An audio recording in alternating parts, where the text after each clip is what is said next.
You've been awake this whole time. Lydia's trembling voice shattered the midnight silence as Samuel Carver, Wyoming's wealthiest rancher, sat up from what she thought was deep sleep. For 3 months, she'd been confessing her deepest secrets to a man she believed couldn't hear, sharing her pain, her dreams even daring to speak of forbidden feelings. Now, as tears streamed down her face in the flickering firelight, she realized the most powerful man in the valley had heard every word. Welcome to a story of deception, heartbreak, and the most unexpected love born from pretense. Comment your city below. Let's see how far this tale of the frozen Wyoming Valley travels tonight. The wind howled through the Wyoming Valley like a wounded animal, rattling the windows of the Carver mansion with icy fingers that seemed determined to find any crack, any weakness in the grand structure. It was February 1892, and the worst winter in memory had locked the valley in its frozen grip for 3 relentless months. But inside the mansion study, Samuel Carver sat unmoved by nature's fury. His attention fixed on ledgers that told the story of his empire, 15,000 head of cattle, 6 ranch properties, and enough wealth to buy half of Cheyenne if he wished. At 35, Samuel cut an imposing figure even while seated. His shoulders broad from years of working alongside his ranch hands before wealth softened. His days filled out his black wool suit perfectly. His hair, once golden like summer wheat, had darkened to bronze and begun showing threads of silver at the temples, premature, everyone said, from the tragedy that had befallen him 3 years prior. His jaw, strong and often clenched these days, bore a week's worth of stubble that his late wife Margaret would have gently scolded him for. But Margaret wasn't here to scold him anymore. Mr. Carver. A timid voice broke through his concentration. Samuel's steel-gray eyes lifted from the ledgers, focusing on the young woman standing in the doorway. Lydia Moore, the new maid hired just 2 weeks ago by his housekeeper, Mrs. Patterson. She couldn't be more than 20, with auburn hair pulled back in a severe bun that did nothing to diminish its luster, and green eyes that reminded him painfully of spring, a season that felt like it might never come again. "What is it?" His voice came out harsher than intended, a reflexive defense against anything that might pierce the armor he'd built around himself. Lydia flinched slightly but held her ground. "Mrs. Patterson asked me to inform you that dinner is ready, sir. She's prepared your usual beef stew with sourdough bread. Leave it on the desk. I'll eat while I work." "Sir, if I may?" Lydia hesitated, her fingers twisting in her simple gray dress. "Mrs. Patterson says you've taken all your meals here for the past week. The dining room is for families, Miss Moore." The words dropped like stones into still water. "I am no longer a family, just one man with too much space and too many empty chairs. The tray? On the desk. That will be all." She curtsied, an oddly formal gesture that seemed natural coming from her, and retreated to fetch his meal. Samuel returned his attention to the ledgers, but the numbers swam before his eyes. 3 years. 3 years since scarlet fever had swept through the valley like death's own scythe, taking Margaret and little James in the span of 5 days. He'd had all the money in Wyoming, could afford the best doctors from Denver, even telegraphed for specialists from Chicago. None of it mattered. Money couldn't buy back the dead. When Lydia returned with the tray, she moved with a quiet grace that barely disturbed the air. Most of the servants in the Carver household had learned to be invisible to perform their duties like ghosts haunting the halls. But something about this girl was different. Perhaps it was the way she carefully arranged the silverware, or how she poured his coffee with deliberate precision, as if the act itself was a form of care. "Your coffee, Mr. Carver.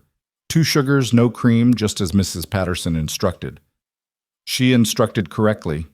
He didn't look up. Lydia lingered for a moment, and Samuel could feel her eyes on him. Most servants would have scurried away by now, but she stood there seemingly gathering courage. "Is there something else, Miss Moore?" I noticed the portrait in the main hall, sir. Your family. They were beautiful." Samuel's hand froze over his ledger. No one spoke of them. It was an unwritten rule in the household. The portrait remained because he couldn't bear to remove it, but no one acknowledged it. "Yes," he said quietly. "They were. Your son had your eyes. He had his mother's spirit." The words escaped before he could stop them. "Fearless. Always laughing. Always." He caught himself jaw clenching. That will be all, Miss Moore."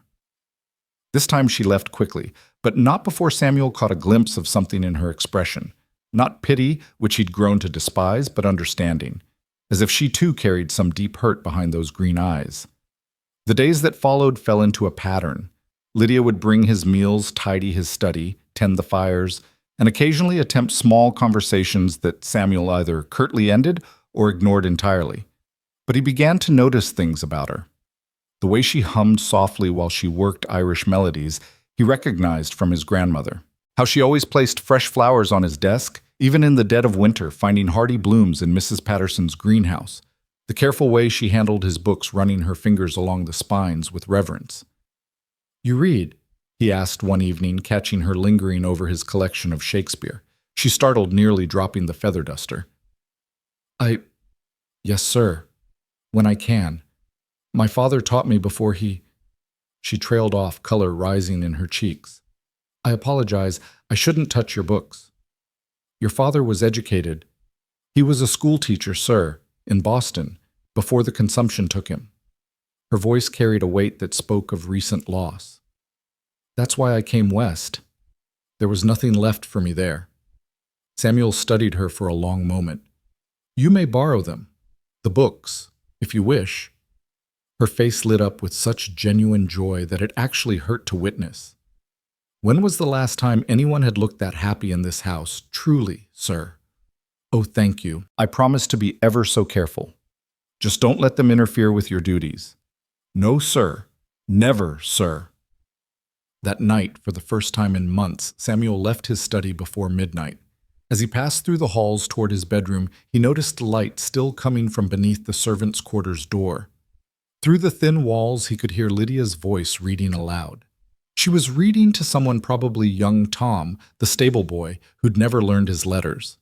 Her voice rose and fell with the cadence of the story, bringing life to words in a way that reminded him of how Margaret used to read to James. He stood there longer than he should have, listening, before forcing himself to continue to his room. February gave way to March, but winter's grip only tightened. A late blizzard trapped everyone in the mansion for 4 days, and Samuel found himself genuinely dependent on his household staff for the first time in years. The ranch hands couldn't make it up from the bunkhouse, supplies ran low, and the house grew cold as the wood stores dwindled. It was Lydia who organized the servants rationing food and fuel with surprising efficiency. Samuel watched from his study doorway as she directed activities, her usual timidity replaced by quiet competence. "Tom, we need to clear a path to the secondary woodshed. Take Marcus with you. Mrs. Patterson, if we reduce the active fireplaces to just the essential room's kitchen, Mr. Carver's study, and the servants' quarters, we should have enough wood for a week." "What about the main bedroom?" Mrs. Patterson asked, glancing meaningfully at Samuel. "I'll manage with extra blankets," Samuel interjected, making his presence known. Everyone turned to him in surprise. "Miss Moore's plan is sound. Implement it." Lydia flushed but nodded professionally. "Thank you, sir." That evening, as the blizzard raged outside, Samuel found himself unable to concentrate on his work. The study fire was dying, and he'd dismissed everyone to conserve energy for the essential tasks. He'd dozed off in his chair when he felt something warm being draped over him. Through barely cracked eyes, he watched Lydia tucking a thick wool blanket around his shoulders. "Sleep well, Mr. Carver," she whispered so softly he almost didn't hear it. Then, to his amazement, she moved to the fireplace and added 2 precious logs from her own allocation. "You work too hard carrying all that grief alone. I wish you knew you don't have to." She moved to the portrait of Margaret and James that he kept on his desk, the only one he could bear to have in his private space. "He misses you both terribly," she told the portrait. "Anyone can see it, the way he looks through people instead of at them, like he's searching for you in every face.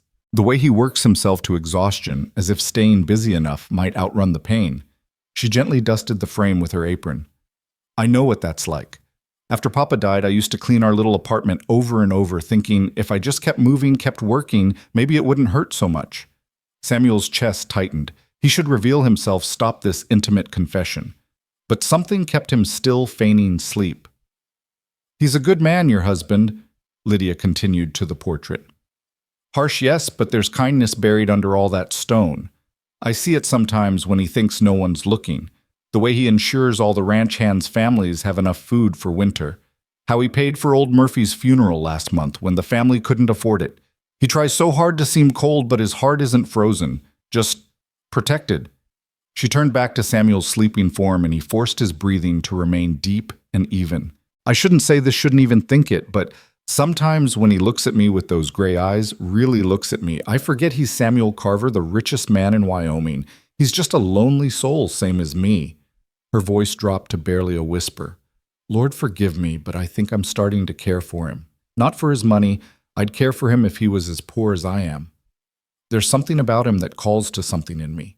Two broken hearts recognizing each other, maybe. She moved closer, and Samuel felt her fingers barely graze his hair, smoothing back a lock that had fallen over his forehead. The touch was so gentle, so maternal, that his throat constricted. You don't have to be alone, Samuel Carver, she whispered. Someone could love you again if you'd let them. Someone probably already does. Then she was gone, leaving only the warmth of the fresh fire and the lingering scent of lavender soap. Samuel sat in stunned silence long after her footsteps faded. When was the last time someone had touched him with such tenderness? When had anyone looked past his wealth and position to see the man beneath? He'd built walls of ice around his heart, thinking them impenetrable. But this slip of a girl with her soft words and gentle hands was melting them drop by drop, and he didn't know whether to reinforce them or let them fall. The next night, he deliberately dozed in his chair again, curious if it had been a one-time occurrence. But sure enough, near midnight, Lydia crept in. This time she brought a hot water bottle, tucking it at his feet. Your boots are still damp from checking the cattle, she murmured. You'll catch your death if you're not careful, and then what would happen to all of us who depend on you? She tidied his desk, careful not to disturb his papers, then sat in the chair across from him, an unthinkable liberty for a servant, but one she took in the supposed safety of his sleep. I've been reading your Shakespeare, she said conversationally. Romeo and Juliet. Such a tragic tale, but I can't help thinking, at least they had their moment, their brief, perfect moment of love. Is that better or worse than never loving at all, or loving and losing after years together like you did? She was quiet for a moment, and Samuel risked opening his eyes a fraction. She was staring into the fire, her profile gilded by the flames. My mother died when I was born, she continued. Papa never remarried. He said he'd had his great love and once was enough for a lifetime. But I watched him fade a little more each year like a photograph left too long in the sun. By the end, I think he was relieved to go to her. She wiped at her eyes. Is that how you feel, like you're just waiting to fade away?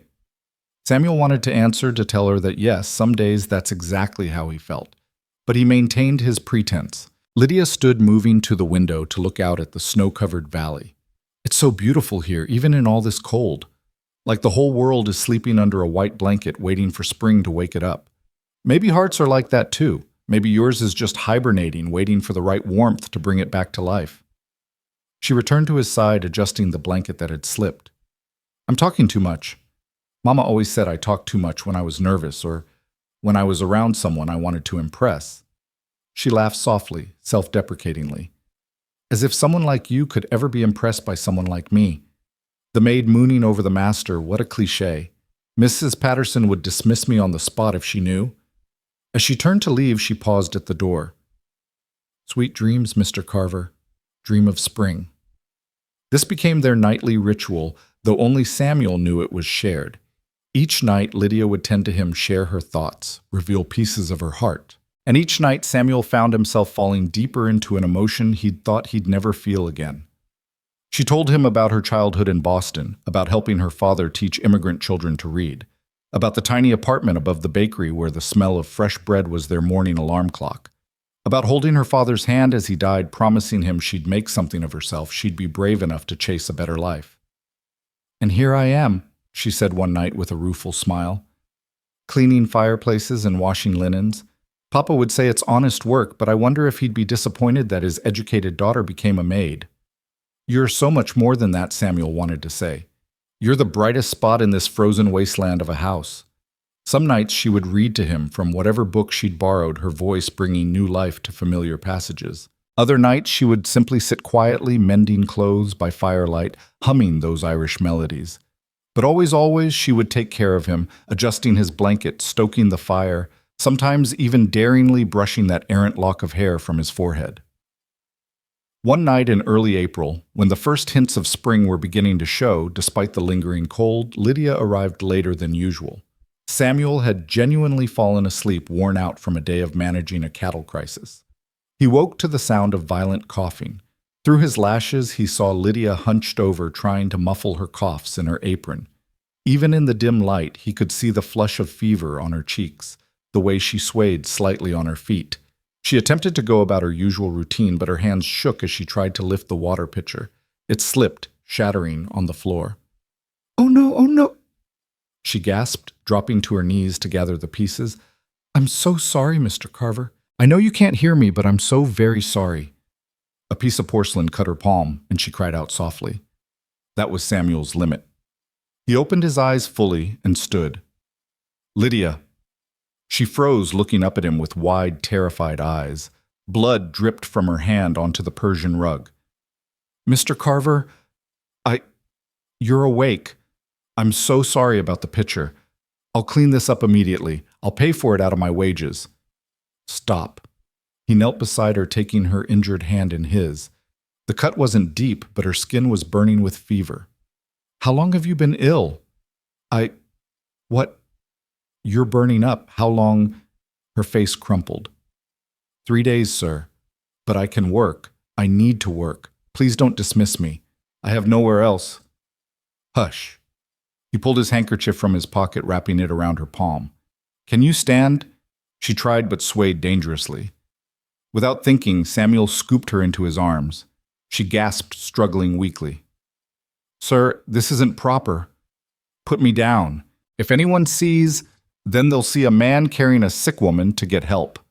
He strode toward the door, calling out, "Mrs. Patterson, Tom, anyone." The household erupted into activity. Mrs. Patterson appeared in her nightrobe, took one look at Lydia's flushed face, and immediately took charge. "Tom, ride for Dr. Morrison. Tell him it's urgent. Mary, get the guest room ready." "The blue room," Samuel corrected. It was the best guest room, the one they'd kept ready for Margaret's parents when they visited. "And bring all the extra blankets." "Sir," Mrs. Patterson said carefully, "the servants' quarters would be more." "The blue room, Mrs. Patterson. Now." As he carried Lydia up the stairs, she mumbled against his shoulder, "You were awake. All those nights. You heard everything." "Shh. We'll discuss it when you're well. I'm so embarrassed. The things I said were the kindest words anyone's spoken to me in 3 years. Now stop talking and save your strength." He laid her gently on the bed, and Mrs. Patterson immediately shooed him out. "This is women's work now, Mr. Carver. I'll tend to her." But Samuel didn't go far. He paced the hallway outside like a caged wolf, wearing a path in the expensive carpet. When Dr. Morrison arrived, Samuel practically dragged him to the room. "It's exhaustion and pneumonia," the doctor announced after his examination. "She needs rest, warmth, and proper nutrition. Has she been overworking?" Samuel thought of all the nights she'd given up her own rest to tend to him, offering her own warmth to keep him comfortable. "Yes," he said quietly. "She has." "Well, it stops now, or you'll be burying another." The doctor caught himself, but the damage was done. The specter of Margaret and James hung in the air. "She'll have everything she needs," Samuel said firmly, "whatever it costs." For 3 days, Lydia hovered between fever and chills. Samuel haunted the hallway, driving Mrs. Patterson to distraction with his constant inquiries. He tried to focus on work, but found himself standing outside the blue room door, listening to Lydia's labored breathing. On the 3rd night, the fever broke. Samuel was sitting in a chair he'd had moved into the hallway when Mrs. Patterson emerged, looking exhausted but relieved. "She's asking for you, sir." Samuel's eyebrows rose. "For me?" "She's quite insistent. Says she needs to apologize before you dismiss her." "Dismiss her?" Samuel stood. "Why would I dismiss her?" Mrs. Patterson gave him a knowing look. "Perhaps you should ask her that yourself." Lydia looked impossibly small in the large bed, her auburn hair spread across the pillow like spilled copper. Her green eyes were clear now, but filled with apprehension as Samuel approached. "Mr. Carver," she began, formally trying to sit up. Don't he? He pulled a chair beside the bed, another breach of propriety, but he found he didn't care. You need rest.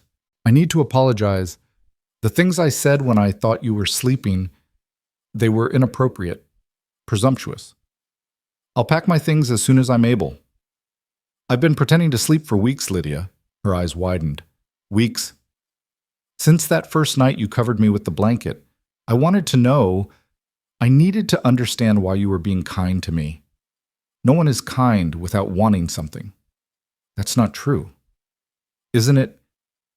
In my experience, everyone wants something from Samuel Carver. Money, position, influence. But you wanted nothing. You gave me your own firewood, your own rest, your own peace. Why? Lydia looked away, tears gathering in her eyes. Because I recognized the loneliness in you. It called to mine. Because beneath all that cold stone, I could see a heart still capable of beating. Because, she took a shaky breath, because somewhere between bringing you coffee and listening to you talk about your son, I started caring about you. Not the wealthy rancher. You. The man who works until exhaustion to avoid an empty bed. The man who keeps his family's portrait on his desk like a shrine. The man who pretends not to need anyone, but who leans into the smallest kindness like a plant toward sunlight. Samuel's chest constricted. Lydia, I know it's impossible. I know my place. I'm a maid, you're you. But I couldn't help it. The heart doesn't ask permission to feel. She finally met his eyes. I'll leave as soon as I'm well. You won't have to endure the discomfort of my presence. What if I don't want you to leave? The question hung between them like a held breath. Sir, Samuel reached out, taking her uninjured hand in his. It was the first time he'd touched anyone with genuine affection since Margaret died. What if I told you that your presence is the only thing that doesn't cause discomfort, that your nightly visits have been the only moments of peace I've had in 3 years, that I found myself listening for your footsteps, disappointed on the nights you didn't come? You're ill too, Lydia said weakly. Fever makes people say things. I'm not ill. I'm waking up. Like you said about spring. He squeezed her hand gently. You're not the only one whose heart didn't ask permission. Samuel, Mr. Carver, this is impossible, improper, yes to both. But I've spent 3 years in proper mourning and impossible loneliness. I don't want to anymore. He studied their joined hands. I'm not saying I'm not ready for grand declarations. My heart is still learning to beat again, but perhaps we could be patient with each other. Perhaps you could stay not as my maid, but as my companion. People will talk. Let them. Your reputation is that of a cold, distant man who cares more for cattle than people. Maybe it's time that changed. Lydia turned her hand in his, interlacing their fingers. I don't know how to be a companion to someone like you. And I don't know how to open my heart again. Perhaps we can learn together. A soft knock interrupted them. Mrs. Patterson entered with a tray of soup and medicine. She took in their joined hands with raised eyebrows, but said nothing. Miss Moore needs to eat, she said pointedly. Samuel released Lydia's hand reluctantly. I'll leave you to rest, but we'll talk more when you're stronger. As he reached the door, Lydia called out, Samuel! He turned surprised by the use of his first name. Thank you. For the truth. For the chance. For everything. Thank you, he replied, for reminding me I still have a heart to give. The next weeks passed in a strange new rhythm. Lydia recovered slowly, and Samuel insisted she remain in the blue room until she was fully well. He visited her daily, initially for just a few minutes, then gradually longer. They really talked for the first time. Not employer and servant, but two people slowly learning each other.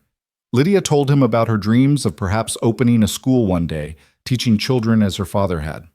Samuel shared memories of Margaret and James that he'd locked away, surprised to find that speaking of them brought more sweet than bitter. James would have liked you, he said one afternoon, watching spring finally arrive outside the window. He was drawn to kind people, could spot them instantly like he had some sort of internal compass for good hearts. Tell me about him, Lydia encouraged, and Samuel found himself describing his son's laugh, his fascination with horses, his habit of hiding frogs in his pockets. Margaret was constantly finding them in the wash. He chuckled, the first genuine laugh Lydia had heard from him. She'd threatened to make him do his own laundry, and he'd promised to stop, but the next week more frogs. She sounds wonderful. She was. Fierce and tender in equal measure. She wouldn't have waited weeks to call me out on pretending to sleep. His smile turned rueful. She would have thrown something at my head after the first night. I'm not her, Lydia said quietly. No, Samuel agreed. You're you, and that's what I need now. Not a replacement for what I lost, but something new. Someone new. When Lydia was finally well enough to leave the blue room, Samuel made an announcement that shocked the household. Miss Moore would be taking on new duties as his personal secretary and companion, helping with correspondence and the social aspects of running the ranch that he'd long neglected. Her salary would be tripled, and she would move to a suite of rooms in the family wing. Mrs. Patterson cornered him immediately. Mr. Carver, I've served this family for 15 years, and I feel I must speak plainly. This arrangement, people will make assumptions. Let them. But Miss Moore's reputation will be protected by the fact that I intend to court her properly with all due respect and propriety, but I won't have her scrubbing floors and emptying chamber pots while I do it. Mrs. Patterson's mouth fell open. Court her, sir. She's an educated woman of good character who has shown me more genuine care than anyone has in years. Yes, she is. I was going to say she's young enough to be your daughter. She's 20. I'm 35. That's 15 years, not a generation. And frankly, Mrs. Patterson, I don't care if she was 50 or 18. The heart wants what it wants. The housekeeper studied him for a long moment. Then her stern expression softened slightly. Your Margaret would want you to be happy. I'm beginning to believe that too. The courtship was unconventional by any standard. Samuel and Lydia took meals together in the dining room, the one he'd avoided for 3 years. They rode out to survey the ranch, Lydia proving to be a quick study on horseback. In the evenings, they read together in the study, sometimes aloud, sometimes in companionable silence. But it wasn't all smooth. There were difficult days when grief ambushed Samuel, when he'd see something that reminded him too sharply of his lost family and withdraw into coldness. Lydia learned to weather these storms, neither pushing nor pulling away, simply remaining steadily present until he could emerge again. There were also the social challenges. When Samuel brought Lydia to the spring church social, her first public appearance as his companion rather than servant, the gossip was immediate and vicious. Women who'd been eyeing Samuel as a potential second husband for themselves or their daughters were particularly cruel, making cutting remarks about servants who didn't know their place, and gold diggers taking advantage of a grieving man's weakness. Lydia bore it with grace, but Samuel could see the hurt in her eyes. That night he found her crying in the garden. Perhaps they're right, she said. Perhaps I am reaching above my station. You're reaching exactly where I'm asking you to reach, he said firmly, pulling her into his arms, their first real embrace. Let me tell you something about station and position. Before my grandfather struck gold in California, the Carvers were nobody. Irish immigrants who came over during the famine with nothing but the clothes on their backs. My grandfather worked in mines, my grandmother took in washing. Money doesn't make breeding, Lydia. Character does. And you have more character in your smallest finger than all those gossiping harpies combined. She laughed wetly against his shoulder. Harpies? That's rather harsh. Rather accurate, I'd say. He pulled back to look at her. I won't let them hurt you. We'll face them together. Together, she repeated, and the word felt like a promise. The breaking point came in May when the Valley's biggest social event occurred, the annual Founders' Day dance. Samuel hadn't attended in 3 years, but this year he announced he would not only attend but bring Miss Moore as his companion. The night of the dance, Lydia descended the stairs in a green silk gown that Samuel had commissioned from Denver. It brought out her eyes and complemented her auburn hair, which Mary had styled in an elegant updo. She looked every inch a lady, and Samuel's breath caught. You're staring, she said shyly. I'm appreciating, he corrected, offering his arm. You look beautiful. I feel like I'm playing dress-up, like everyone will see through me the moment we walk in. Then they'll see what I see, a woman of grace, intelligence, and kindness, who belongs wherever she chooses to be. The dance was held in the town hall, decorated with spring flowers and paper lanterns. The moment Samuel and Lydia entered, conversation stopped. Every eye tracked them as they made their way through the room. Samuel kept Lydia's arm firmly tucked in his expression daring anyone to comment. The first hour was tense but manageable. A few brave souls approached to make conversation, and Lydia handled herself beautifully, discussing books with the minister's wife and the weather with the bank president. Samuel began to relax, thinking perhaps they'd weather this after all. Then the dancing began. The first few dances were group affairs reels and squares that allowed for constant partner changes. Samuel and Lydia participated, and while there were some cold shoulders and stiff interactions, nothing overtly hostile occurred. But then the band struck up a waltz.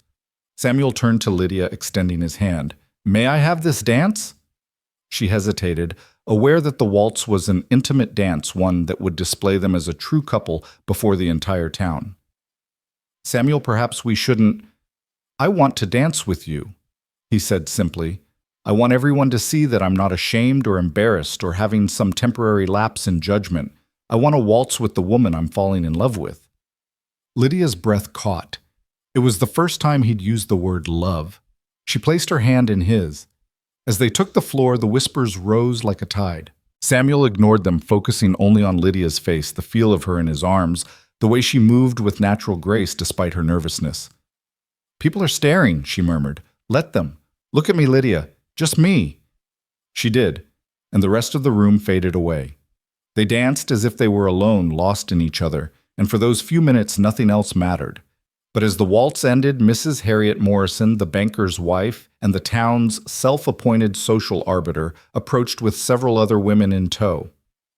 "Mr. Carver," she said with icy sweetness, "how interesting to see you here, and with your, what should we call her, employee servant, or have you elevated her to some other position?" "You may call her Miss Moore," Samuel said evenly, "as she deserves the same respect as any lady in this room." "Lady," Mrs. Morrison laughed, a tinkling, cruel sound. "My dear Mr. Carver, surely your grief hasn't addled your mind so much that you've forgotten the difference between a lady and a maid who's gotten above herself. The only thing that's addled here is your manners, Mrs. Morrison." But the woman wasn't finished. She turned to Lydia directly. "Tell me, Miss Moore, how does it feel to wear your mistress's jewels? That necklace belonged to Margaret Carver, didn't it? Rather morbid. Don't you think decorating yourself with a dead woman's things?" Lydia's hand flew to the simple pearl necklace Samuel had given her. Yes, it had been Margaret's, but he'd wanted her to have it, had said Margaret would have wanted it too. That's enough." Samuel's voice could have frozen flame. "Mrs. Morrison, I believe you owe Miss Moore an apology." "I owe her nothing, but I owe it to poor Margaret's memory to say what everyone here is thinking this girl is taking advantage of you, Mr. Carver. She saw a wealthy, grieving man and seized her opportunity. It's shameful, and deep down you must know it." The room had gone completely silent, everyone watching the confrontation. Lydia pulled away from Samuel. "Excuse me," she whispered and fled toward the door. Samuel started after her, but Mrs. Morrison caught his arm. "Let her go. It's for the best. You'll thank me when you've come to your senses." Samuel looked down at her hand on his arm, then up at her face with such cold fury that she stepped back. "Mrs. Morrison, you've just shown everyone here exactly what kind of person you are. Petty, cruel, and threatened by anyone who shows genuine kindness. You say Lydia isn't a lady. You're right. She's something better. She's a good person, which is more than I can say for you or any of your cackling followers." He addressed the room at large. "You all want to know what Lydia Moore is to me. She's the woman who brought warmth back into my frozen life. She's the one who reminded me that there's still goodness in this world. She's the future I'm choosing, and if any of you have a problem with that, you know where my ranch is. Feel free to never visit." He strode out, leaving shocked faces and furious whispers in his wake. He found Lydia in the garden behind the town hall, sitting on a bench beneath a flowering apple tree. She was crying quietly, the moonlight turning her tears to silver. "I'm sorry," she said as he approached. "I've ruined everything. Your reputation, your standing. Stop. He sat beside her, pulling her against him. You've ruined nothing. They have. But they're right about some things. I am wearing Margaret's necklace. I am a servant reaching above her station. You are the woman I love. The words came out firm and certain. I loved Margaret with all my heart, and losing her nearly killed me. But hearts can hold more than one love in a lifetime, and mine has chosen you, not as a replacement, not as a consolation, but as its own unique, precious thing. Lydia looked up at him through her tears. You love me. I love you. Your kindness, your strength, your terrible habit of giving away your own firewood. That earned a watery laugh. I love how you read to Tom, how you hum when you work, how you touch books like they're treasures. I love that you saw past my walls when everyone else was content to let me hide behind them. Samuel, I know it won't be easy. There will be more nights like this, more cruel words, more people who don't understand. But if you can weather them with me, if you can be patient while this town adjusts to the idea that Samuel Carver chose love over convention, then I promise you, Lydia Moore, I will spend the rest of my life making sure you never regret choosing me back. Lydia searched his eyes in the moonlight, finding nothing but sincerity in those gray depths that had once seemed so cold. I've already chosen you, she whispered. I chose you the night I covered you with that blanket before I even understood what I was choosing. Samuel cupped her face gently, his thumb brushing away a tear. Then let's go home. This town and its opinions can wait until tomorrow. But as they stood to leave, a figure emerged from the shadows of the garden. It was Thomas Brennan, the foreman of the Morrison Ranch, and everyone knew the man Harriet Morrison had been grooming to marry her daughter Catherine. He was also unfortunately drunk. Well, well, he slurred, swaying slightly. The high and mighty Samuel Carver slumming with the help. Samuel stepped protectively in front of Lydia. Go home, Brennan. You're drunk. Not so drunk I can't see what's happening here. Brennan's eyes raked over Lydia in a way that made Samuel's fists clench. She must be something special in the dark, eh, Carver? To make you forget your place like this. Watch your tongue. Samuel warned, his voice deadly quiet. Or what you'll ruin me, like you're ruining yourself for this little... The word never made it out. Samuel's fist connected with Brennan's jaw, sending the man sprawling into the rose bushes. Brennan struggled up, spitting blood, and charged at Samuel with a roar. The two men crashed together, trading blows that echoed through the garden. Lydia cried out for them to stop, but neither man heard her over the blood rushing in their ears. Samuel had the advantage of sobriety, but Brennan had youth and rage on his side. They rolled across the garden, crushing flowers and scattering gravel. Brennan managed to land a solid punch to Samuel's ribs, making him grunt in pain. But Samuel, hardened by years of ranch work before his wealth made him soft, gave as good as he got. Samuel, please. Lydia tried to intervene, but Samuel pushed her back, not wanting her to get hurt. The fight might have continued until serious damage was done, but suddenly a bucket of cold water drenched both men. They sputtered and separated, looking up to find Pastor Williams standing over them with an empty bucket. Gentlemen, the pastor said mildly, I believe you've made enough of a spectacle for one evening. Brennan stumbled to his feet, wiping blood from his mouth. This isn't over, Carver. You've lost your mind over a piece of Thomas Brennan, the pastor interrupted sharply. You will not finish that sentence if you have any hope of remaining welcome in my church. Brennan spat on the ground near Samuel's feet and staggered away. Samuel stood slowly, his lips split, and his eye already beginning to swell. His fine suit was ruined, covered in dirt and blood. Mr. Carver, Pastor Williams said, perhaps you and Miss Moore should depart. I'll handle the aftermath here. Pastor, I'm not judging Samuel. Love makes fools of us all. But perhaps next time defend the lady's honor with words rather than fists. Although, he added with a slight smile, that was quite a right hook. Lydia took Samuel's arm, and they made their way to the carriage. As they drove home through the spring night, she gently dabbed at his split lip with her handkerchief. You shouldn't have fought him, she said softly. He insulted you. I've been insulted before. I'll survive words. I won't. He caught her hand. I won't stand by and let anyone speak of you that way. Not now, not ever. Oh, Samuel, what are we going to do? The whole town will be talking about this by morning. Let them talk. We'll build our own world at the ranch and they can either accept it or stay away. But building their own world proved more challenging than Samuel anticipated. Over the next weeks, the social consequences of the dance became clear. Orders for cattle began to be mysteriously canceled. The bank president suggested Samuel might want to move his accounts to Denver. The ladies' auxiliary uninvited him from the summer charity auction. More painfully for Lydia, the servants began to leave. Mary, who'd helped dress her for the dance, gave notice first. "It's nothing personal, miss," she said, not meeting Lydia's eyes. "But my reputation, I need to think of my future." Tom, the stable boy Lydia had read to, was pulled away by his parents. Even some of the ranch hands began to grumble, torn between loyalty to their employer and the social pressure from the town. Mrs. Patterson remained, but the strain was evident. One morning, Lydia overheard her arguing with someone at the kitchen door. "I don't care what the town says," Mrs. Patterson was declaring. "I've served this family for 15 years, and I'll not abandon Mr. Carver now." "But, Martha," the other woman's voice pleaded.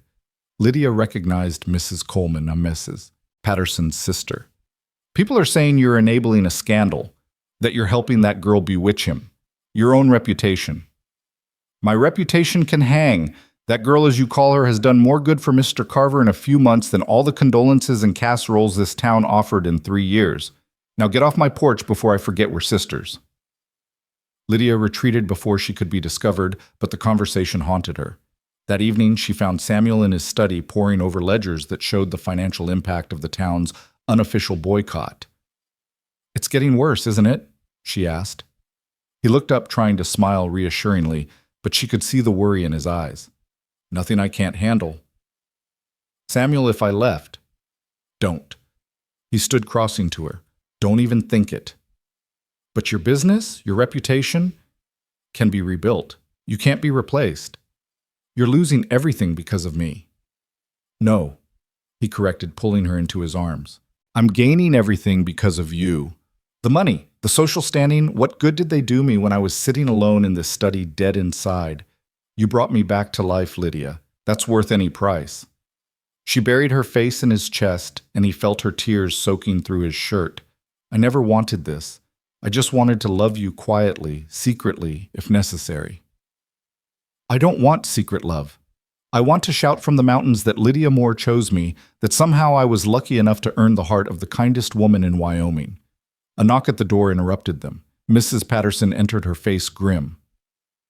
"Mr. Carver, there's a Mr. Edwin Hartley here to see you. He says it's urgent." Edwin Hartley was Samuel's lawyer from Denver, a man who only made the journey to the ranch for serious matters. Samuel and Lydia exchanged worried glances. "Show him in," Samuel said, not releasing Lydia's hand. Hartley entered, his usually composed face showing clear discomfort. "Mr. Carver, Miss Moore." He nodded to each. "I'm afraid I have some rather distressing news." "Out with it, Edwin." "There's been a petition filed in town. Several prominent citizens are claiming you're not of sound mind. They cite your recent behavior, the unusual nature of your relationship with Miss Moore, and the physical altercation at the Founders' Day dance as evidence." Samuel's face darkened.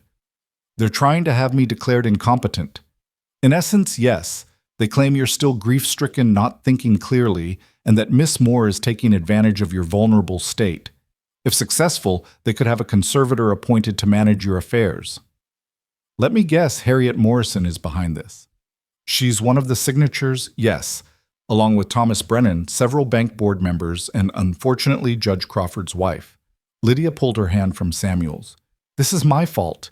If I leave now, if we end this, maybe they'll drop the petition." Absolutely not," Samuel said firmly. Then to Hartley, "What do we do?" "Fight it, of course, but Mr. Carver, I must be frank. The judge is likely to be influenced by his wife's opinion, and the physical altercation doesn't help our case. We need to demonstrate that you're fully rational, that your relationship with Miss Moore is genuine and not the result of manipulation or diminished capacity." "How do we do that?" Hartley hesitated. "The most straightforward way would be to formalize the relationship. Married men are rarely declared incompetent for choosing their wives, regardless of the wife's social standing." The words hung in the air like a challenge. You're suggesting I marry Lydia to prove I'm sane, Samuel asked. I'm suggesting that if you intend to marry her anyway sooner, might be more advantageous than later. After Hartley left, Samuel and Lydia sat in silence for a long moment. Finally, Samuel spoke. I won't have you that way. Quick, what? Married because of legal maneuvering, because we were forced into it. When I propose to you, and I will. Lydia, it will be because the moment is right, because it's what we both want, not because some petty tyrants in town are trying to control us. But if you lose everything, then we'll start over, somewhere else if necessary. He took her hands. I've already lost everything once. I survived it, but I couldn't survive losing you because I was too proud to fight dirty when necessary. So what do we do? Samuel's smile was sharp. We fight back, but not the way they expect. Over the next days, Samuel set his plan in motion. First, he contacted every ranch hand who'd ever worked for him, offering double wages for the summer season. Many who'd left under social pressure returned lured by the money, and in truth, their genuine loyalty to a man who'd always treated them fairly. Next, he reached out to his business contacts in Denver and Cheyenne men who cared more about profit than provincial social scandals. New contracts were signed, replacing the canceled local orders with better deals. But the masterstroke came when Samuel discovered through careful investigation by Hartley that Thomas Brennan had been skimming from the Morrison ranch accounts. The proof was damning, and Samuel made sure it reached Mr. Morrison's hands just before the competency hearing. The hearing was held on a sweltering June day in the town courthouse. The courtroom was packed, everyone eager to witness what promised to be the most dramatic event in the valley's history. Judge Crawford, a thin man with a perpetual frown, presided. The petitioners sat on one side, led by Mrs. Morrison, who wore black as if already in mourning for Samuel's sanity. Samuel sat with Hartley, and controversially Lydia, who'd insisted on being present despite advice to stay away. Mrs. Morrison presented her case, first calling witness after witness to testify about Samuel's erratic behavior. The dancing, the fight, the elevation of a servant to companion, all were presented as evidence of a mind unhinged by grief. The man talks to portraits, Mrs. Morrison declared dramatically. He's given his late wife's jewels to a servant girl who's clearly bewitched him. He's violent, irrational, and destroying his business with his scandalous behavior. If this isn't evidence of incompetence, what is? But when Hartley's turn came, he systematically destroyed their arguments. He presented Samuel's business records showing increased profits despite the local boycott. He called ranch hands to testify about Samuel's fair treatment and sound decision-making. Pastor Williams himself testified that while unconventional, Samuel's relationship with Lydia appeared genuine and grounded in real affection. The turning point came when Mr. Morrison suddenly stood. I withdraw my support for this petition. The courtroom erupted in whispers. Mrs. Morrison turned to her husband in shock. Herbert, what are you doing? I'm ending this farce, he said coldly. Mr. Carver was kind enough to inform me of certain irregularities in our ranch accounts. Irregularities that led me to discover our foreman has been stealing from us for years. A truly incompetent man wouldn't have noticed such things, would he? Brennan, who'd been sitting behind Mrs. Morrison, tried to flee, but the sheriff, alerted beforehand by Samuel, arrested him on the spot. Judge Crawford, seeing the case crumbling and perhaps influenced by his wife's embarrassed expression as her ally was dragged away in handcuffs, ruled quickly. I find no evidence of incompetence. Mr. Carver appears to be in full possession of his faculties, even if his romantic choices are unconventional. Case dismissed. As the courtroom cleared, Mrs. Morrison approached Samuel and Lydia. Her face was pale with rage and humiliation. This isn't over, she hissed. You may have won this battle, but that girl will never be accepted here. Never. Then that's your loss, Samuel replied calmly. Because Lydia has more grace and kindness in her little finger than you've shown in your entire life, and someday you'll regret making an enemy of her. That evening, Samuel and Lydia walked along the creek that ran through the ranch property. The sun was setting, painting the sky in shades of pink and gold, and the air was sweet with the scent of wild roses. We won, Lydia said, but she sounded tired rather than triumphant. We survived, Samuel corrected. Winning would be them accepting us. Will they ever? Does it matter? He stopped walking, turning to face her. Lydia, I need to ask you something, and I need you to answer honestly. Anything. Is this too hard? The isolation, the judgment, the constant fighting. If it is, I understand. You didn't sign up for this when you took a position as a maid. You could go to Denver, start fresh. I'd give you references, money, whatever you need. She pressed her fingers to his lips, silencing him. Samuel Carver. I've been insulted, gossiped about, and nearly driven from town by a mob of society matrons. I've watched you get into a fistfight for my honor and risk your fortune for my presence. If you think any of that makes me want to leave you, really don't know me at all. Then you'll stay. I'll stay, through whatever comes. He kissed her. Then their first real kiss there by the creek with the sunset painting everything gold. It was soft and sweet, and held the promise of 1,000 more to come. But their trials weren't over. As summer progressed, a new challenge emerged. Margaret's parents, the Ashfords, arrived from Chicago. They'd received letters from concerned citizens about Samuel's behavior and came to see for themselves what was happening. Eleanor and Richard Ashford were formidable people, wealthy in their own right, and still deeply grieving their daughter and grandson. They arrived on a Thursday afternoon, their black carriage looking like a hearse pulling up to the ranch. Samuel met them at the door, Lydia wisely staying in the background. But Eleanor's sharp eyes found her immediately. So, Eleanor said coldly, this is the girl. This is Miss Lydia Moore, Samuel said firmly. Lydia, these are Margaret's parents, Eleanor and Richard Ashford. Lydia curtsied politely. Mr. and Mrs. Ashford, I'm honored to meet you. Samuel has told me so much about you. Has he? Eleanor's tone could have frozen fire. And what exactly is your position here, Miss Moore? She's my companion, Samuel said before Lydia could answer, and the woman I'm courting. Richard Ashford, who'd been silent, finally spoke. Samuel, might we speak privately? In the study with Lydia excluded, the conversation was brutal. How could you? Eleanor demanded, tears streaming down her face. Margaret isn't even 3 years in the ground, and you're parading around with a servant. Have you no respect for her memory? I loved Margaret with everything I had, Samuel said quietly. But she's gone, Eleanor, and she wouldn't want me to die with her.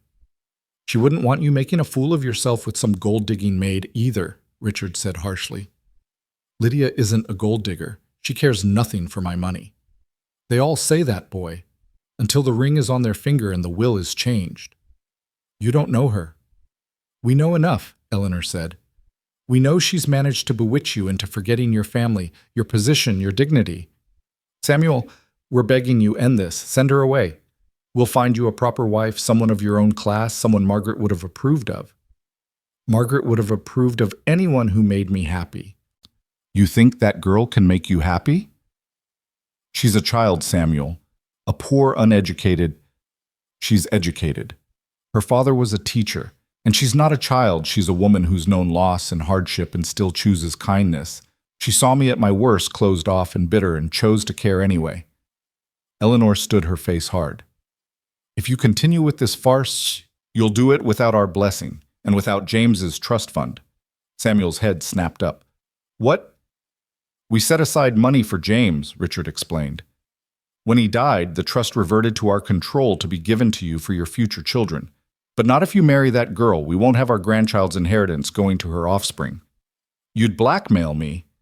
We'd save you from yourself, Eleanor said. The choice is yours, Samuel, that girl or your family's legacy. After they retired to the guest room, Samuel found Lydia in the garden pulling weeds with unnecessary violence. I heard, she said without looking up. The windows were open. Lydia said, they're right about some things. I am young, I am poor. I'm not the kind of woman Margaret was. No, Samuel agreed, kneeling beside her. You're the kind of woman you are, and that's who I want. The trust fund is just money. It's your children's money, the children you'll have someday. Our children, he corrected, and they won't need trust funds. They'll have something better, parents who chose love over money. She finally looked at him, her eyes wet. They'll never accept me. Then that's their loss. The next morning, the confrontation continued at breakfast. Eleanor had clearly been crying, and Richard looked haggard. Lydia, at Samuel's insistence, joined them at the table, though she barely ate. "We've discussed it," Richard began formally. "If you're determined to go through with this inappropriate relationship, we'll return to Chicago. You'll be cut off from the family, Samuel. No more visits, no more letters. It will be as if Margaret never existed for you. You'd erase your own daughter to punish me. We'd protect her memory from being tarnished by your choices," Eleanor said. Lydia suddenly stood. "Excuse me, but I can't listen to this anymore." She turned to the Ashfords. "You think I'm stealing him from your daughter? I'm not. She already left not by choice, but she's gone. And every day Samuel honors her memory. He keeps her portrait on his desk. He maintains the rose garden she planted. He tells me stories about her kindness, her strength, her laugh. I'm not trying to replace Margaret. I couldn't if I tried. But maybe, just maybe, I can give him a reason to keep living, to stop just existing in this museum of grief he's built." "How dare you?" Eleanor began. "I dare because I love him," Lydia said simply.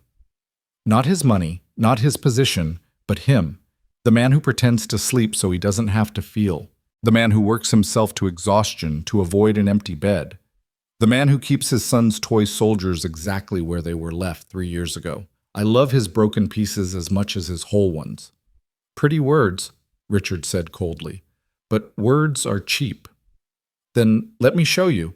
Lydia left the room, returning minutes later with a leather portfolio.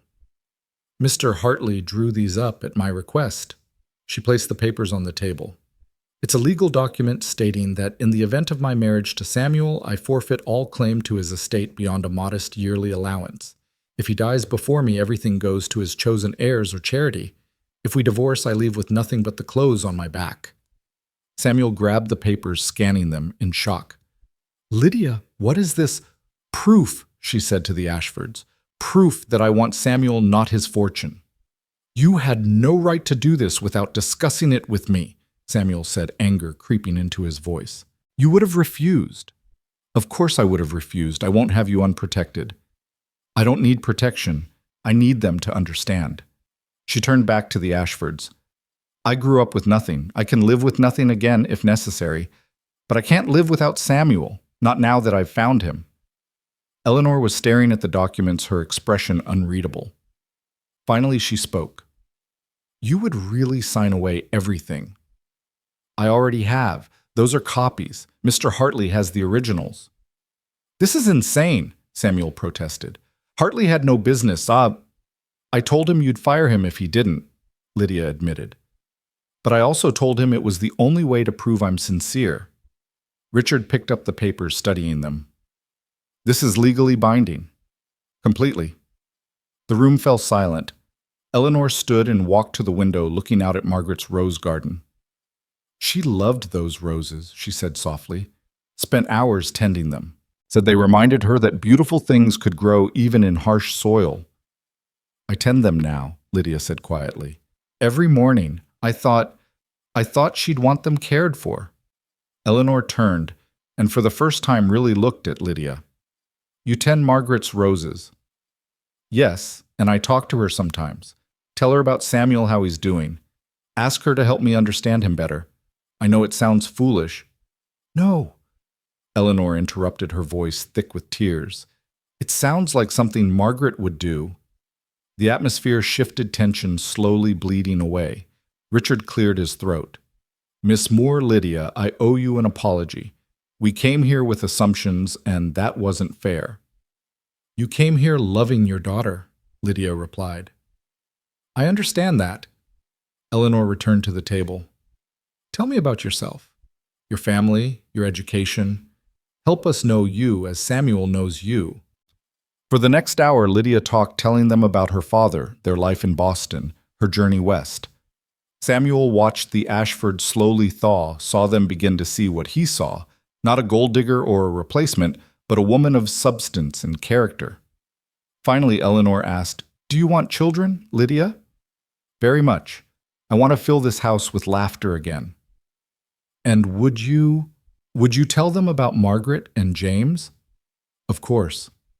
They should know that their father loved before, that his heart is big enough to hold multiple loves. They should know about their brother, who would have taught them to catch frogs and hide them in pockets. She smiled softly. Love isn't diminished by sharing its history. Eleanor began to cry, then deep, wrenching sobs.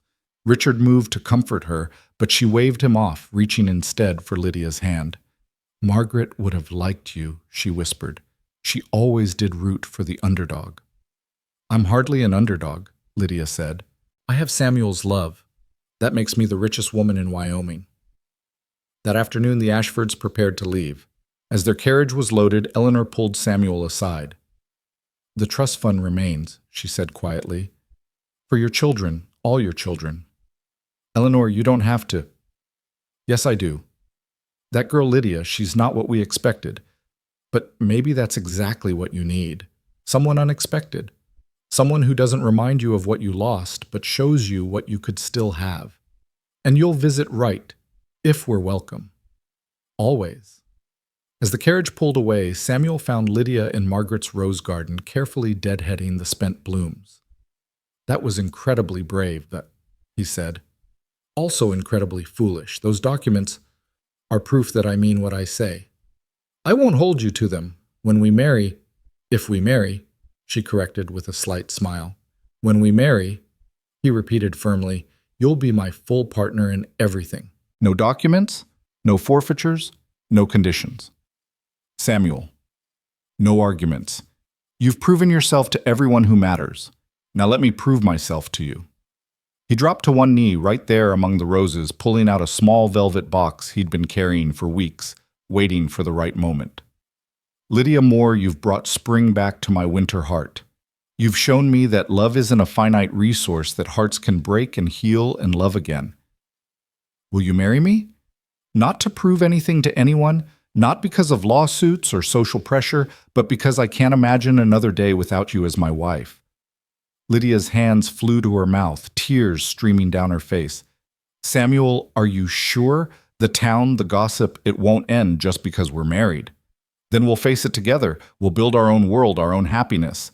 The rest of them can choose to be part of it or not. He opened the box, revealing a simple gold band with a single emerald, her birthstone, not Margaret's. I'm not offering you an easy life, Lydia, but I'm offering you all of mine. Every broken piece, every scar, every hope I still have for the future. Will you take it? Will you take me? Yes, she breathed, dropping to her knees to kiss him among the roses. Yes, 1,000 times, yes. As he slipped the ring onto her finger, a warm breeze swept through the garden, setting the roses to nodding as if in approval. And somewhere Samuel thought Margaret was smiling, glad that the man she'd loved had found his way back to love again. The news of their engagement spread through the valley like wildfire in dry grass. Within hours of Samuel placing that emerald ring on Lydia's finger, Mrs. Patterson was fielding visits from curious neighbors, each pretending to need something while fishing for gossip. Samuel had anticipated this, instructing the housekeeper to confirm the engagement, but provide no further details. Let them wonder, he told Lydia that evening as they sat before the fire in his study, her head resting on his shoulder. We'll marry on our own terms in our own time. When? She asked, turning the ring to catch the firelight. Soon, but first there's something I need to do. He shifted to face her fully. I need to take you to their graves, to Margaret and James. I need to say goodbye properly, and I want you with me when I do. The next morning dawned clear and bright, one of those perfect summer days that made the Wyoming Valley look like paradise. Samuel and Lydia rode out to the small family cemetery on the hill, overlooking the ranch where generations of carvers lay beside the two newest stones. Margaret's headstone was elegant marble inscribed with beloved wife and mother. James's was smaller, heartbreakingly so, with a carved lamb on top and the words, Our Little Light. Samuel dismounted first, helping Lydia down, his hands lingering on her waist. They stood before the graves in silence for a long moment before Samuel spoke. Margaret, he said softly, this is Lydia, the woman I told you about in my prayers, though I didn't know I was praying until she answered. His voice caught. I know you'd understand. You always said I had too much love for one heart to hold. You were right, as usual. Lydia stepped forward, laying a bouquet of roses from Margaret's garden on the grave. Mrs. Carver, she said quietly, I promise to take care of him, to love him through the dark days and celebrate the bright ones, to give him the children that will run through these halls again, bringing back the laughter you took with you. I'm not trying to replace you. I'm just trying to help him live again. Samuel knelt by James's grave, his fingers tracing the carved lamb. Hey, little man. I'm sorry I've been away so long. I got lost for a while, but Lydia helped me find my way back. She would have played with you, you know, helped you catch those frogs you loved so much. She has that kind of heart. As they turned to leave, a red-tailed hawk circled overhead, its cry piercing the morning air. Samuel had always associated hawks with James, who'd been fascinated by them. He chose to take it as a blessing. On the ride back, they encountered an unexpected visitor waiting at the ranch. Father Miguel from the Catholic mission on the reservation, an old friend of Samuel's who'd been traveling when the engagement was announced. Samuel, the priest called out, his weathered face breaking into a smile. I heard the most extraordinary news in town. Tell me it's true you're finally rejoining the living. Miguel, meet Lydia Moore, my fiancée. Lydia, Father Miguel, has been trying to save my heathen soul for years. Father Miguel took Lydia's hand, studying her with wise, dark eyes. So you're the miracle worker everyone's talking about. The angel or the devil, depending on who's telling the story. Just a woman, Father, Lydia said, blushing slightly. Ah, but sometimes that's exactly what's needed. Not an angel or a devil, but a woman with a good heart. He turned to Samuel. I suppose you want a Protestant ceremony, given the town's situation? Actually, Samuel said slowly, we hadn't discussed it yet. I was raised Catholic, Lydia admitted, but I haven't been to Mass since Papa died. And I haven't been to any church since, Samuel trailed off. Since Margaret's funeral, Father Miguel finished gently. I know, but perhaps it's time faith like love can be rediscovered. That evening over dinner with Father Miguel, plans began to take shape.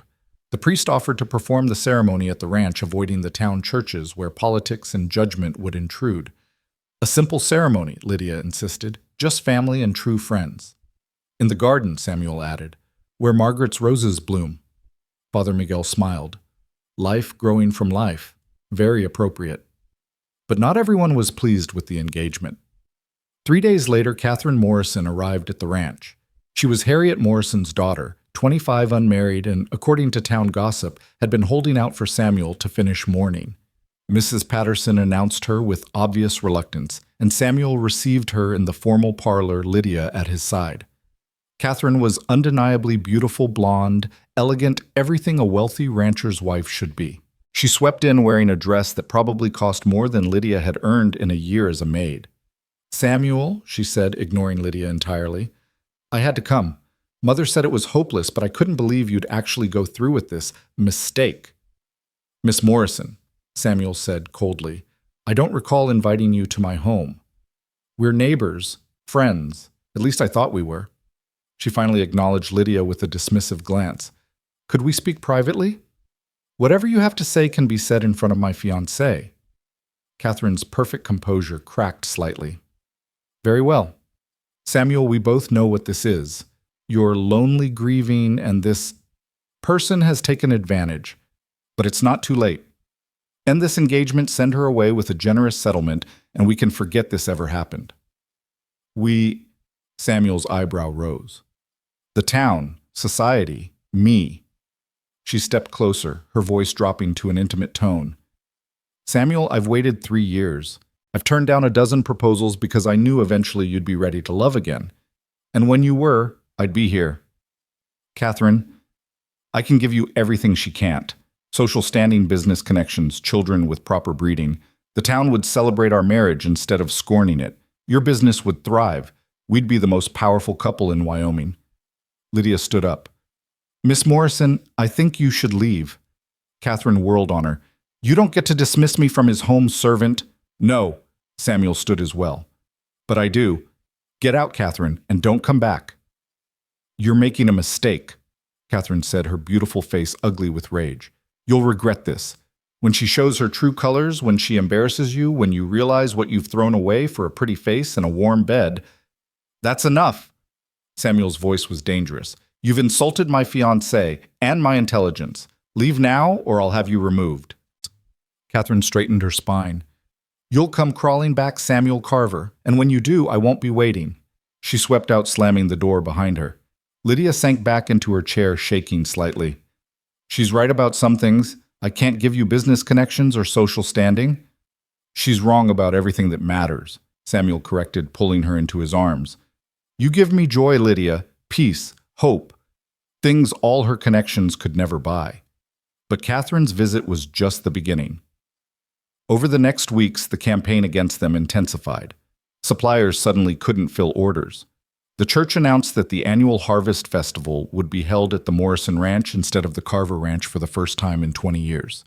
Even the school marm, usually above town politics, made it clear that any future Carver children might not be welcome at the school.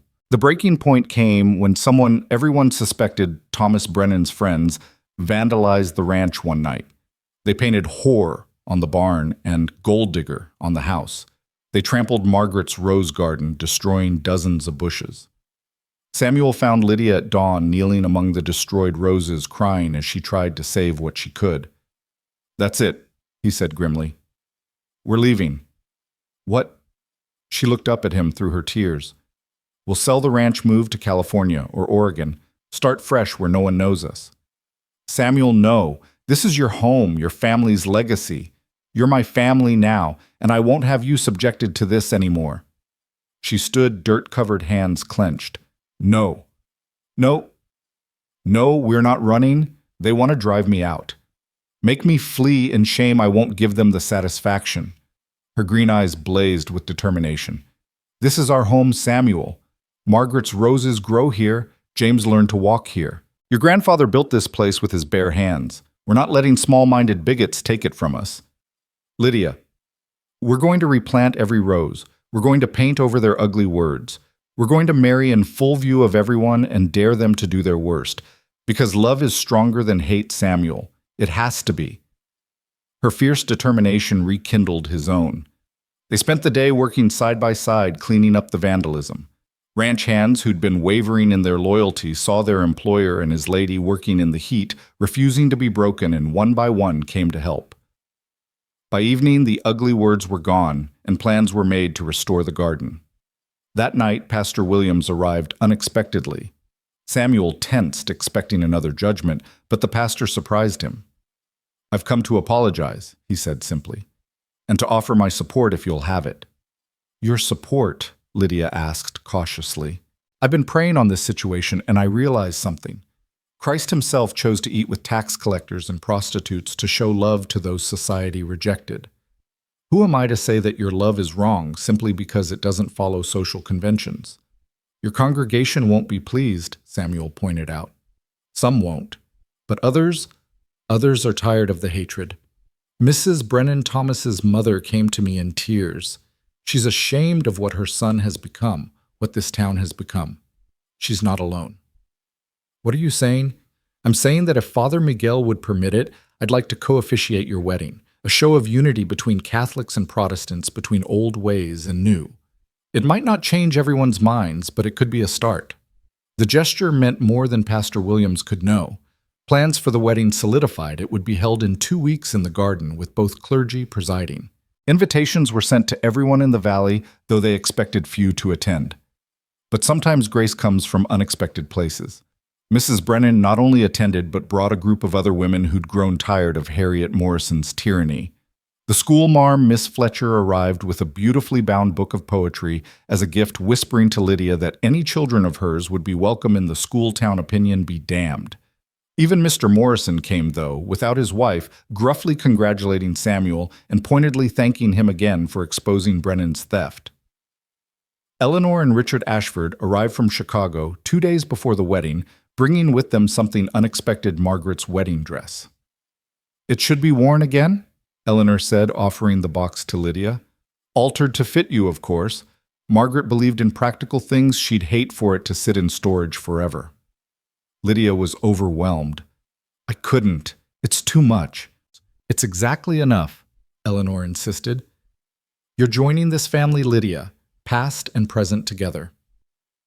The morning of the wedding dawned gray and threatening. Storm clouds gathered over the mountains and wind whipped through the valley. Mrs. Patterson fretted about moving the ceremony inside, but Lydia refused. Margaret's roses deserved to be part of this, she insisted. As guests gathered more than expected, but still fewer than a Carver wedding should have drawn, the first drops of rain began to fall. But just as Father Miguel and Pastor Williams took their places, the clouds parted. Sun streamed through, creating a rainbow that arched perfectly over the garden. "If that's not a sign, I don't know what is," Father Miguel murmured. Lydia walked down the makeshift aisle on Richard Ashford's arm. Her own father gone, she'd accepted his offer to give her away. The dress altered, but still clearly Margaret's caused whispers among the crowd, but Lydia held her head high. This wasn't about replacing anyone. It was about continuing a story of love. Samuel waited at the altar, his eyes never leaving hers. He wore his finest suit, but it was the expression on his face that made him beautiful, wonder, love, and a joy that had been absent for so long. The ceremony was simple but profound. Father Miguel spoke of love's redemption, Pastor Williams of grace and new beginnings. When it came time for vows, Samuel had prepared something special. "Lydia." He began, his voice strong and clear. "3 years ago, I thought my heart died. I thought I'd used up my allotment of love, that happiness was behind me. You proved me wrong. You didn't heal me. I'll always carry scars. But you showed me that scars can be beautiful, that broken hearts can still beat, that spring always follows winter, no matter how long and cold the season. I promise to love you, not instead of my past, but because of it, through it, beyond it. I promise to build a future with you that honors what was while celebrating what is. I promise to wake up every morning grateful that you saw something worth saving in a bitter man pretending to sleep." Lydia was crying openly, not caring that tears streamed down her face. "Samuel, you say I saved you, but you saved me too. I came west running from grief from a life that had become too small to hold my dreams. I found work, but you gave me purpose. I found shelter, but you gave me home. I found respect, but you gave me love. I promise to tend your heart like Margaret's roses with patience, care, and the absolute belief that beautiful things can bloom even after the harshest winter. I promise to fill this house with laughter again, to give you children who'll know their father's whole story, to stand beside you against any storm this town or life can throw at us." When Pastor Williams pronounced them husband and wife, when Samuel kissed his bride, the assembled crowd erupted in applause. Even those who'd come to judge found themselves moved by the obvious love between them. The reception was held in the barn, hastily decorated but warm with lamplight and wildflowers. There was dancing and drinking, laughter and tears. Even Harriet Morrison made a brief appearance, stone-faced and silent, but present, perhaps her way of admitting defeat. As the evening wore on, Lydia found herself momentarily alone on the barn's side porch, taking a breath of cool air. Catherine Morrison materialized from the shadows, slightly drunk and definitely bitter. "Enjoy it while it lasts," she slurred. "You may have won him, but you'll never be her. Every time he looks at you in that dress, he'll be thinking of Margaret. Every child you have, he'll compare to James. You'll spend your whole marriage competing with ghosts." Instead of anger, Lydia felt only pity. "You're wrong, Catherine. I'm not competing with anyone. Margaret and I are partners in loving the same man. She loved him first and taught him how to be loved. I love him now and will teach him how to love again. There's no competition in that, only continuation." "Pretty words," Catherine sneered. "But when the novelty wears off, when you're just another rancher's wife with crying babies and household duties, he'll remember what he could have had with someone of his own class." "Maybe," Lydia agreed calmly.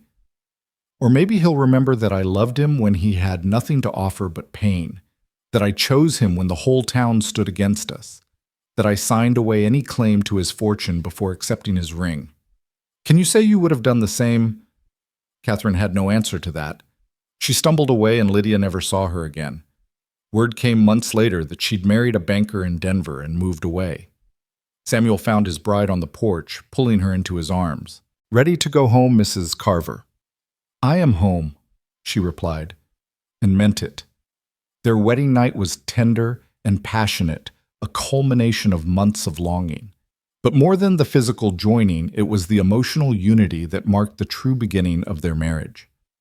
In the darkness, skin against skin, hearts beating in rhythm, they were no longer Samuel and Lydia, but something new, something stronger.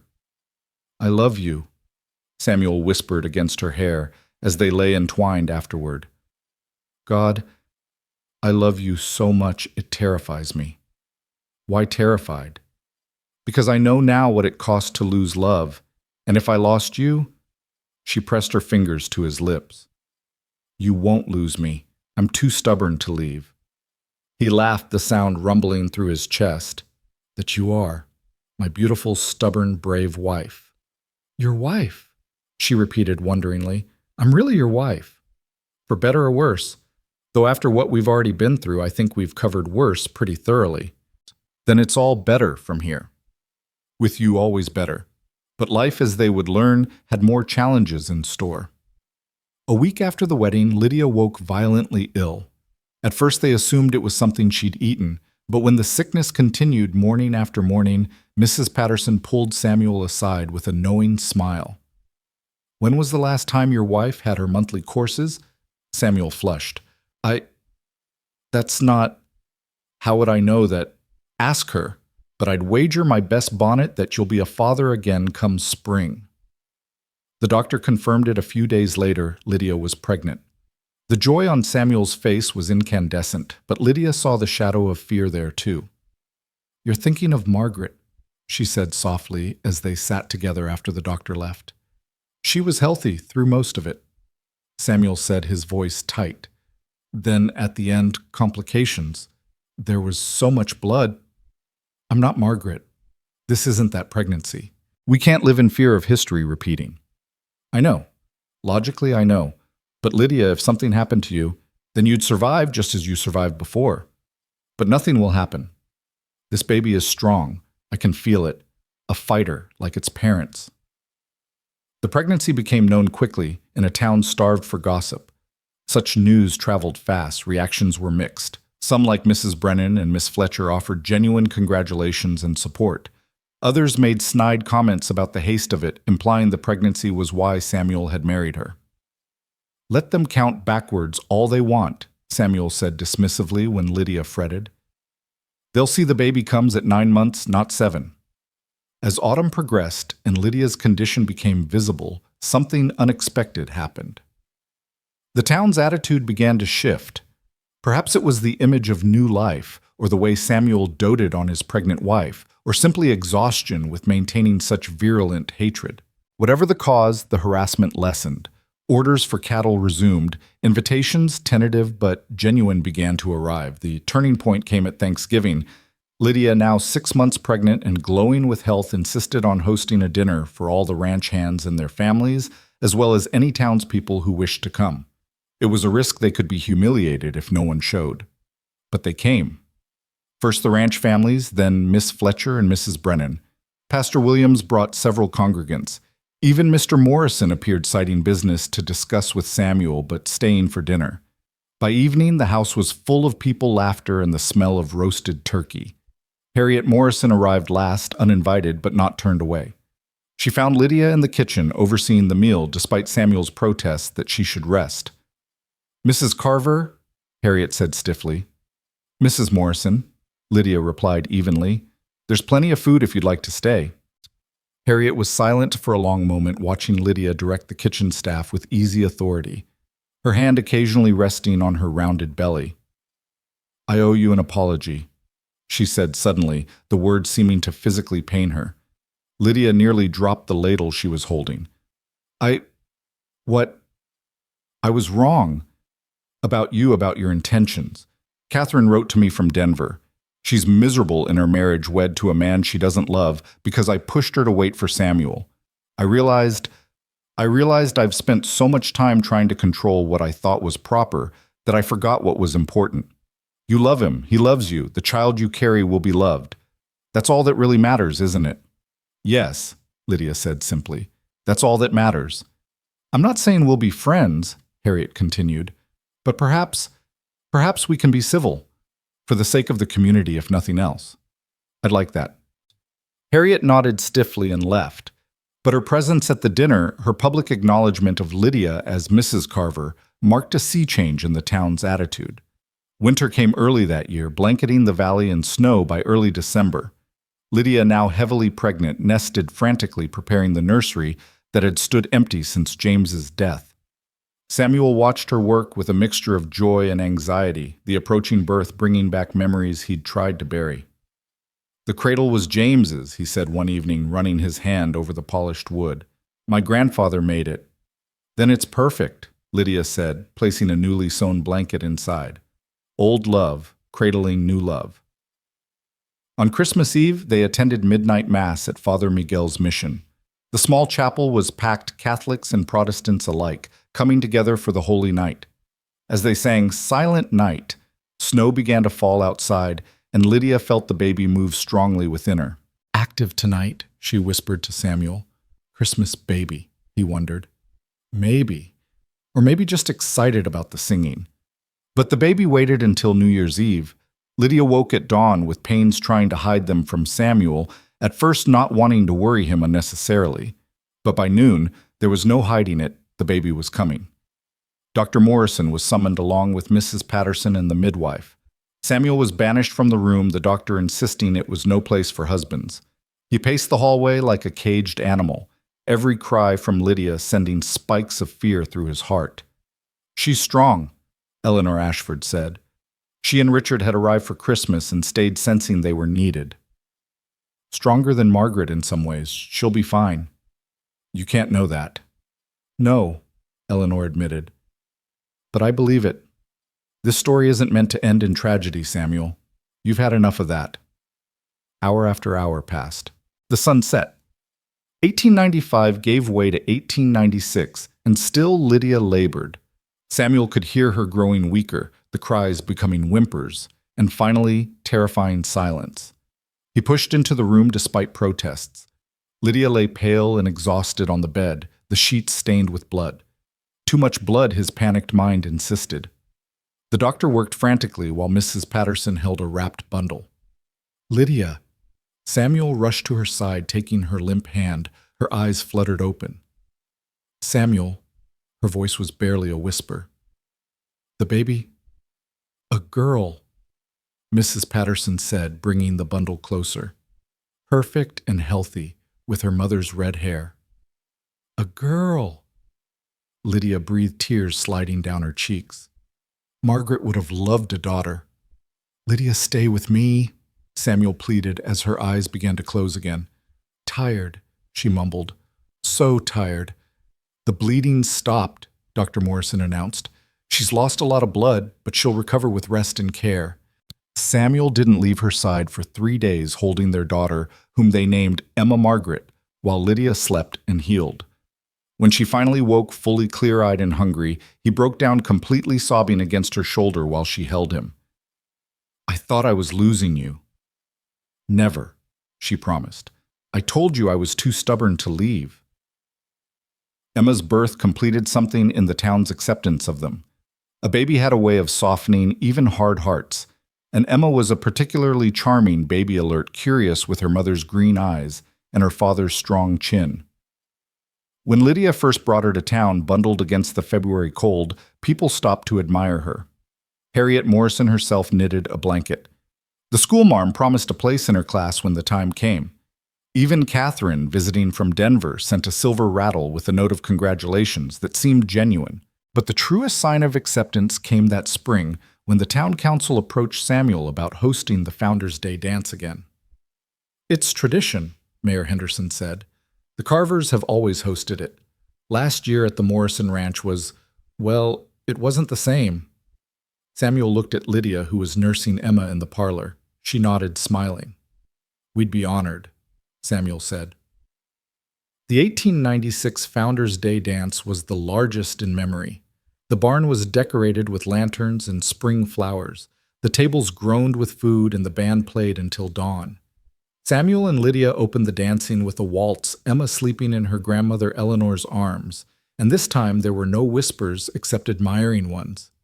"We did it," Lydia murmured as they danced. "We survived them all." "We did more than survive," Samuel corrected, spinning her. "We thrived." We proved that love is stronger than prejudice, that happiness can grow from sorrow, that sometimes the most unexpected people create the most perfect matches. As if in response, Emma woke and cooed, drawing laughing attention from the crowd. Samuel and Lydia left the dance floor to retrieve their daughter, holding her between them as they swayed to the music, a family complete and acknowledged. The success of the Founders' Day dance marked a new chapter. But as summer arrived with its endless blue skies and golden wheat, Lydia noticed Samuel growing restless. He would stand at James's old nursery window for long moments, watching Emma sleep in the cradle that had once held his son, his expression unreadable. "What troubles you?" she asked one evening, finding him there again, silhouetted against the sunset. "I've been thinking about James a lot lately," he admitted. "He would have been 7 now, old enough to ride properly to help with the cattle." His voice caught.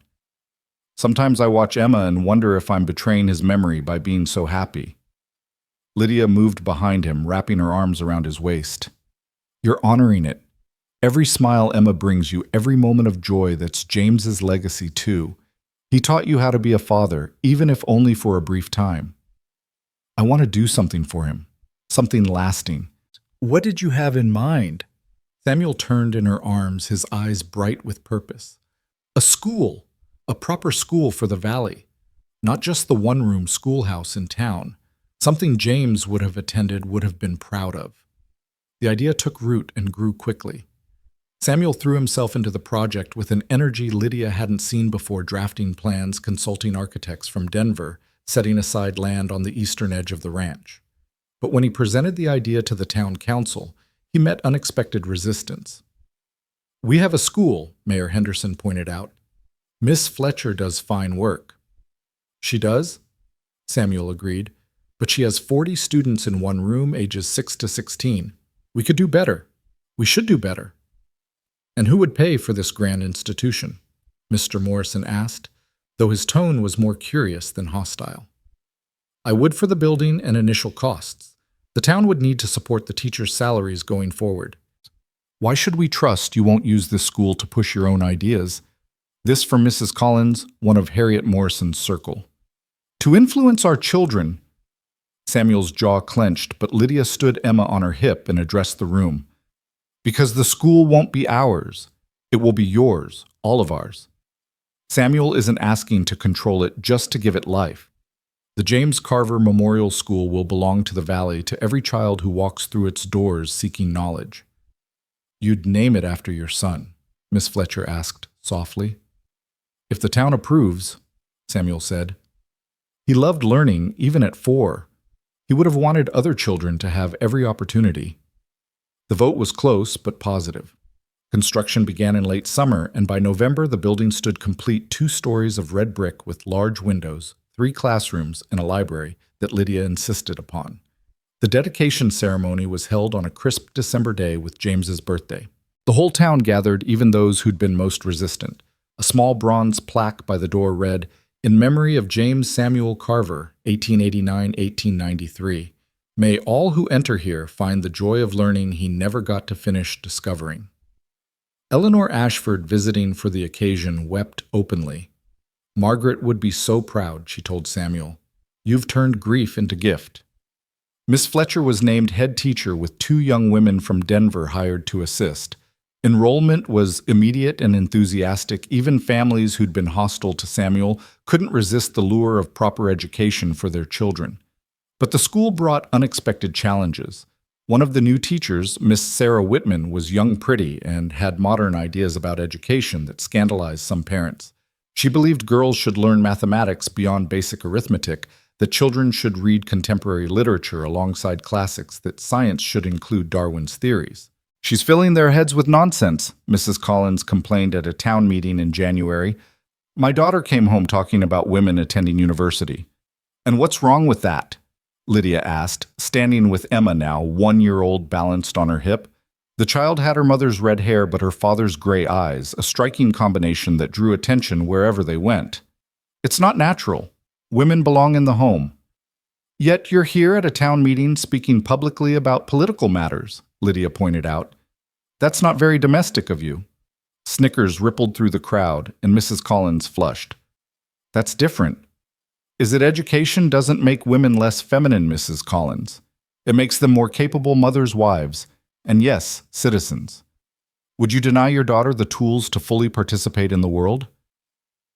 The debate raged for weeks, with some parents threatening to withdraw their children. Samuel, who'd remained largely silent on the matter, finally intervened by inviting Miss Whitman to dinner. She was indeed young, perhaps 25, with dark hair and intelligent brown eyes that reminded him painfully of Margaret. Over roast beef and potatoes, she passionately defended her teaching methods. Mr. Carver, we're on the cusp of a new century. The children I teach will live in a world we can barely imagine. Automobiles, telephone lines spanning the continent, maybe even flying machines. How can I prepare them for that future by teaching only the past? You can't, Lydia said firmly. Samuel, we have to support her. The town is already suspicious of us, he warned. This could reignite old hostilities. Then we face them, again, as many times as it takes. Sarah Whitman looked between them, understanding dawning. You're the couple everyone talks about, the maid who married the master. Former maid, Samuel corrected with a smile. Current wife, mother, and apparently educational revolutionary. I heard what you went through, the whole town against you. Not the whole town, Lydia said. Just the loudest parts. And we're still here. Sarah's eyes filled with tears. Then maybe there's hope for me, too. There's always hope, Samuel said, thinking of the dark years when he'd believed otherwise. Sometimes you just need someone stubborn enough to help you see it. They became unlikely allies, the controversial couple and the modern teacher. When parents complained, Samuel and Lydia were there to defend Miss Whitman. When she felt overwhelmed, they offered support and friendship.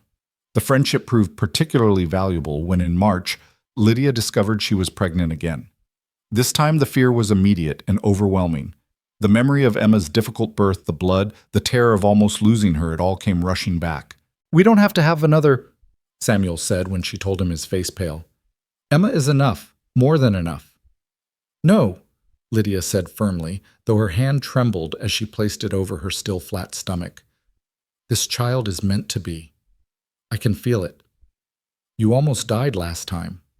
But I didn't, and Dr. Morrison says there's no reason to think this birth will be as difficult. Samuel pulled her close, burying his face in her hair. Can't lose you, Lydia. I can't go through that again. You won't, I promise. But promises, as they both knew, were fragile things. As spring turned to summer and Lydia's pregnancy progressed, Samuel's anxiety grew. He hired a nurse from Denver to stay at the ranch. He restricted Lydia's activities, much to her frustration. I'm pregnant, not dying, she protested one July day when he insisted she not help with the garden. You're my life, he replied simply. I'm allowed to be protective. The tension might have continued building, but in August, distraction came in the form of scandal. Miss Sarah Whitman was seen walking unchaperoned with Robert Patterson. Mrs. Patterson's nephew, who'd recently returned from studying law in Chicago, the town gossips went wild. She'll have to resign, Mrs. Collins declared triumphantly at the general store, loud enough for Lydia to hear. No moral woman would behave so brazenly. They were walking in broad daylight on Main Street, Lydia interjected. Hardly a secret assignation.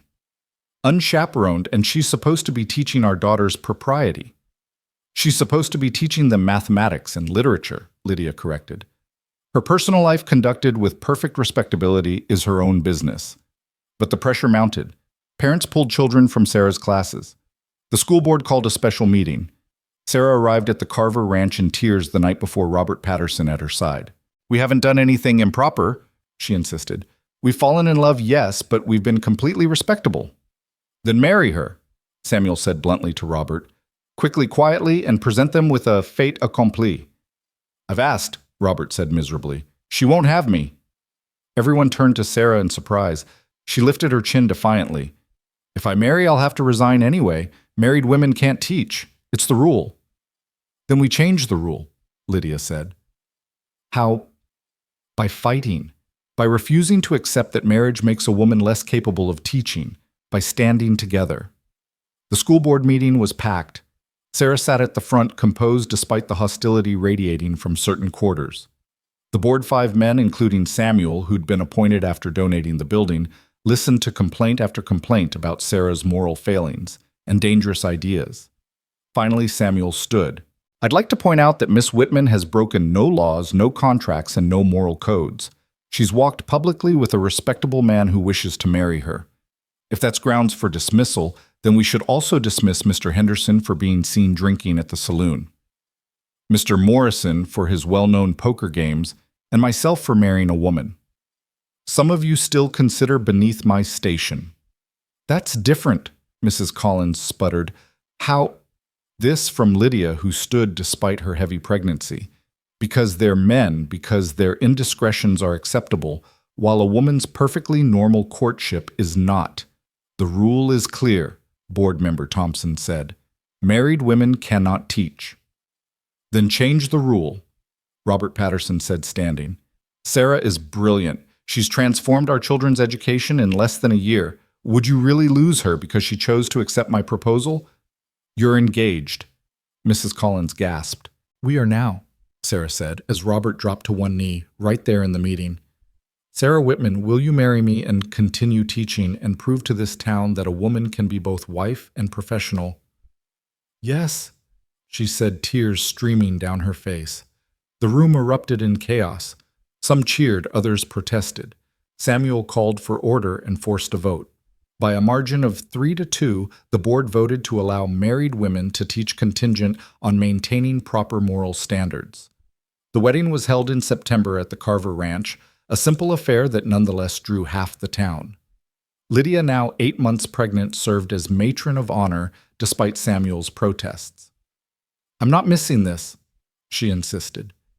Sarah is proving what we started, that love doesn't have to follow society's rules. As if in response to the excitement, Lydia went into labor that night. This time Samuel refused to leave the room, holding her hand through every contraction, whispering encouragement and love. Not proper, Dr. Morrison protested. Damn proper, Samuel shot back. I'm staying. This birth was easier faster. By dawn, their son was born healthy, loud, and perfect. They named him Thomas James, honoring both the past and the future. A boy, Samuel breathed, holding his son, while Emma, now 20 months old, peered curiously at her brother. Lydia, we have a son. To carry on the Carver name, she said weakly but happily. To carry on the Carver heart, he corrected. The name is just letters. The heart is what matters. Recovery was swifter this time, and by October, Lydia was back to her full strength, managing 2 children, the household, and increasingly social causes in town. The success with Sarah Whitman had awakened something in her, a realization that change was possible, even in a place as traditional as the Wyoming Valley. She started a women's reading group that quickly evolved into something more discussions of suffrage, of property rights, of education. Harriet Morrison surprisingly became one of the most active members. I was wrong about many things, Harriet admitted one November evening as the women gathered in Lydia's parlor. I thought preserving the old ways was everything, but watching you, seeing Sarah teaching while married, seeing my own daughter miserable in her proper marriage, perhaps change isn't always bad. Change is inevitable, Lydia said, bouncing Thomas on her knee while Emma played with blocks at her feet.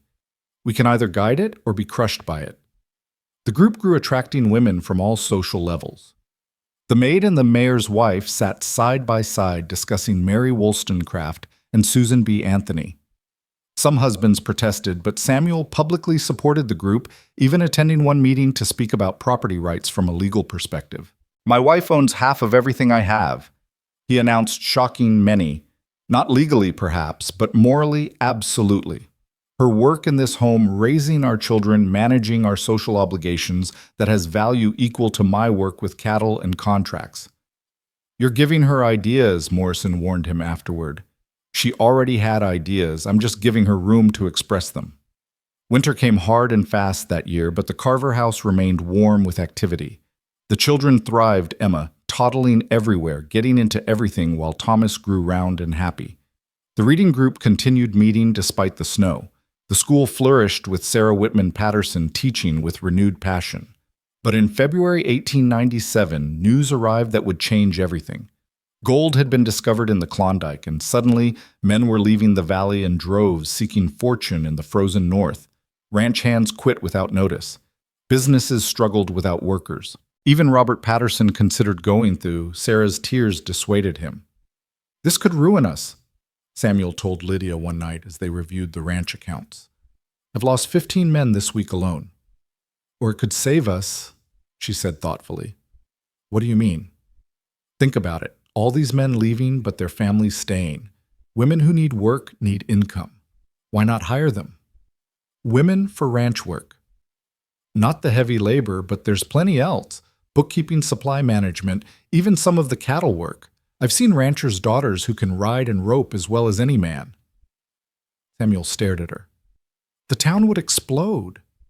"The town exploded when you courted me, when we married, when Sarah kept teaching.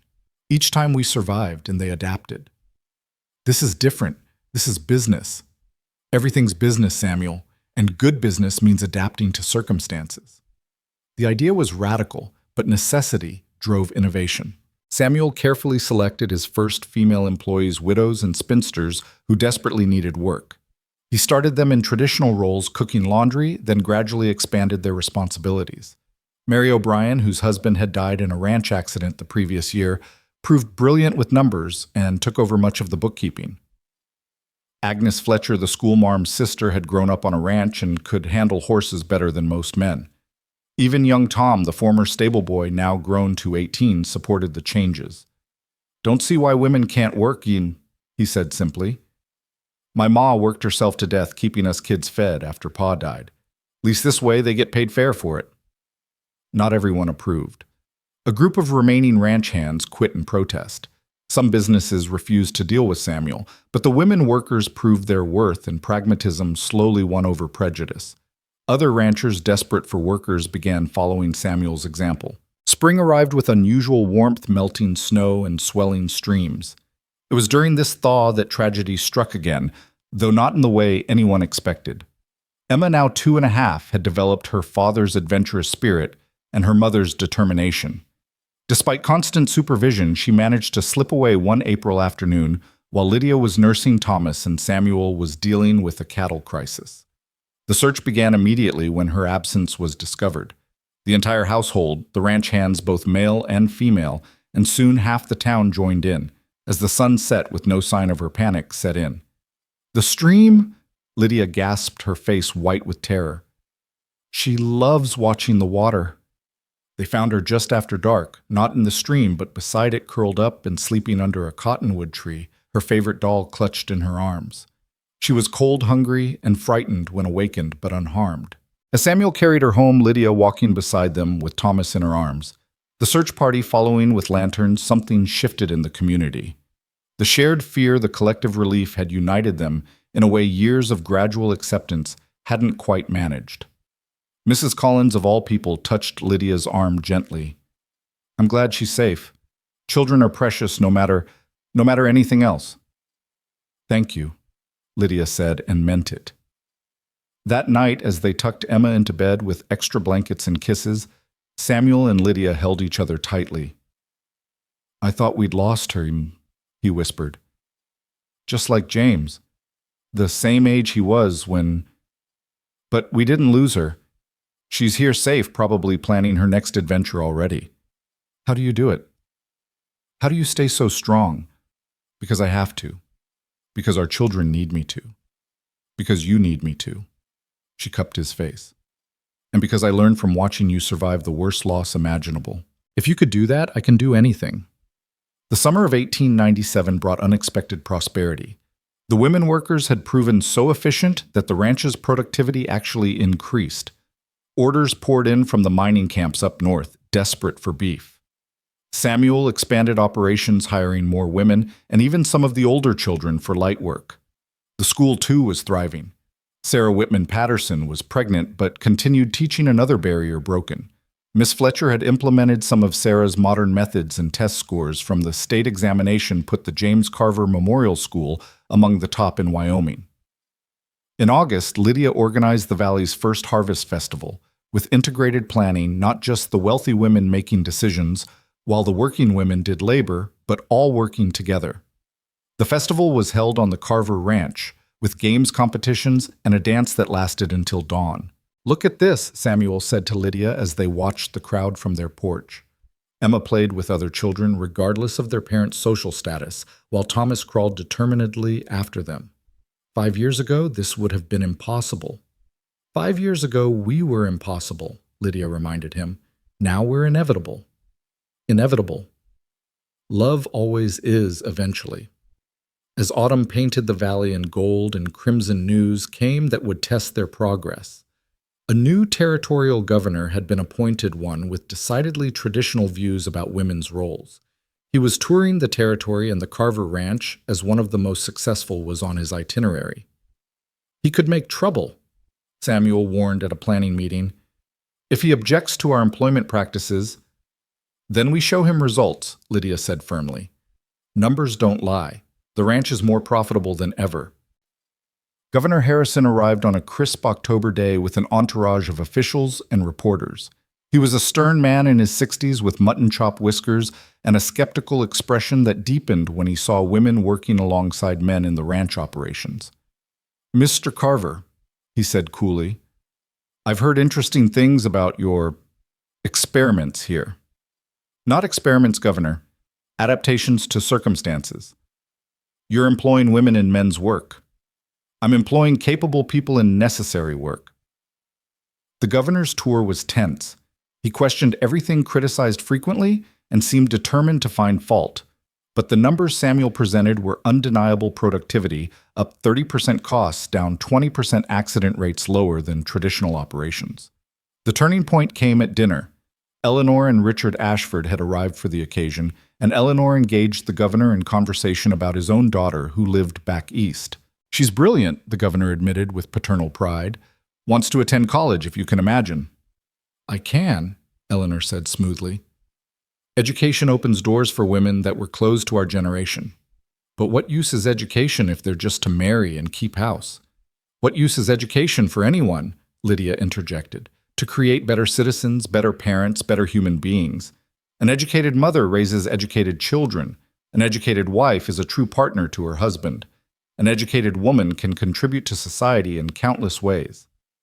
"Pretty theories, Mrs. Carver, but impractical." "Then look at the practice," Samuel said. "My wife manages a household, raises. Our children leads social reform and helps run ranch operations. Sarah Patterson teaches while married and pregnant. Mary O'Brien keeps books better than any man I've employed. This isn't theory, it's reality." The governor left unconvinced but unable to find legal grounds to interfere. The newspaper reports of his visit, however, sparked territory-wide debate about women's roles, bringing unexpected attention to the valley's progressive practices. Letters poured in from women across Wyoming and beyond, asking for advice, for hope, for proof that change was possible.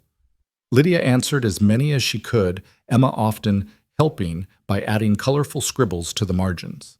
The attention from the governor's visit brought unexpected consequences that winter. A journalist from Harper's Magazine arrived in December, a sharp-eyed woman named Victoria Thornton, who wanted to write about the Wyoming experiment in female employment. Her presence stirred the pot that had just begun to settle. "I don't trust her, Samuel told Lydia as they watched Victoria interview Mary O'Brien through the study window. "She's looking for scandal, not truth." "Then we give her truth so overwhelming she can't twist it," Lydia replied, shifting Thomas on her hip. The boy was nearly 15 months now, walking everywhere and into everything, while Emma, at almost 3, had developed her mother's shrewd intelligence and her father's stubborn streak.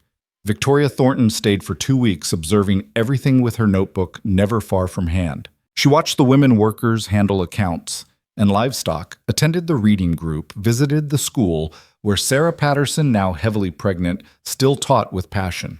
But her most intense scrutiny fell on Lydia herself. "You were a maid," Victoria said bluntly. During one interview, her pen poised like a weapon. "Now you're mistress of one of the largest ranches in Wyoming. Some would call that a fairy tale. Others might use less flattering terms." "They have used less flattering terms," Lydia responded calmly, pouring tea with steady hands. "I've been called a gold digger, a schemer, worse. But here's what those people never understood: I didn't climb." Samuel lifted me. Not because I manipulated him, but because he saw something in me worth lifting, and I saw something in him worth staying for. And what was that? A good man buried under grief, a heart that needed permission to beat again. Lydia met the journalist's sharp gaze. Miss Thornton, you can write your story however you choose. You can focus on the scandal of a maid marrying her master, or you can tell the truth that two broken people helped each other heal, and in doing so began changing an entire community. Change, Victoria mused, making notes. That's what frightens people, isn't it? You've changed the natural order. We've revealed that the natural order was never natural at all, just convenient for those it benefited. The interview was interrupted by a commotion outside. One of the new workers, a young widow named Beth Sullivan, had been thrown from a horse. Samuel was already there when Lydia arrived, carefully examining Beth's ankle while other workers gathered anxiously. It's sprained, not broken, he announced. Tom helped me get her to the house. Mrs. Patterson will need ice from the cellar. As Beth was settled in the parlor with her foot elevated, Victoria observed the genuine concern from both employers and fellow workers. You really do care about them, she said to Samuel with surprise. They're not them, Samuel replied sharply. They're us. We're all trying to survive and thrive in this valley. Their success is our success. Victoria's article, published 3 months later, would be surprisingly balanced, though it still caused ripples throughout the territory and beyond. But on that December day, a more immediate crisis was brewing.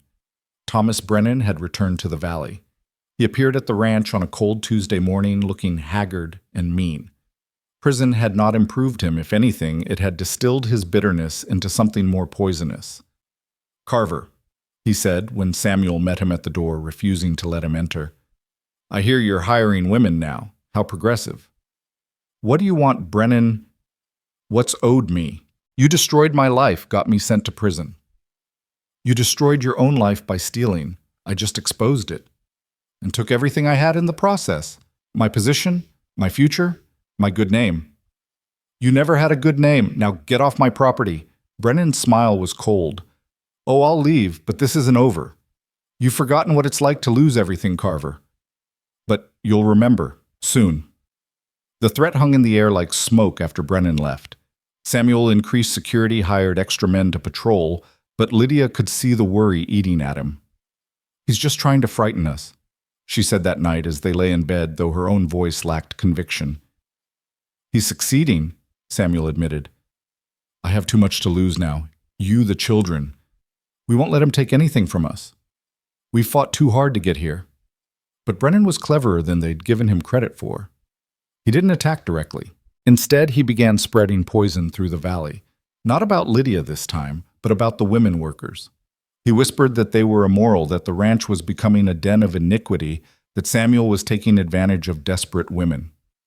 "It's lies, all lies," Agnes Fletcher said tearfully at the emergency meeting Samuel called. "Mr. Carver has never been anything but respectful." "We know that," Lydia soothed. "But lies unchallenged can become accepted as truth." "So we challenge them," Samuel said grimly. Publicly, forcefully, repeatedly.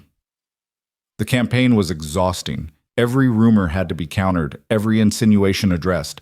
Some workers quit under the pressure. Others stood firm, but the stress showed in drawn faces and nervous glances.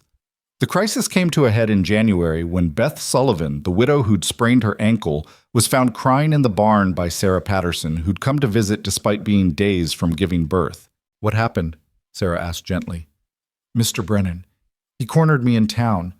Said if I didn't quit working here and accept his protection instead, he'd make sure everyone believed that Mr. Carver and I—" She couldn't finish, sobbing too hard.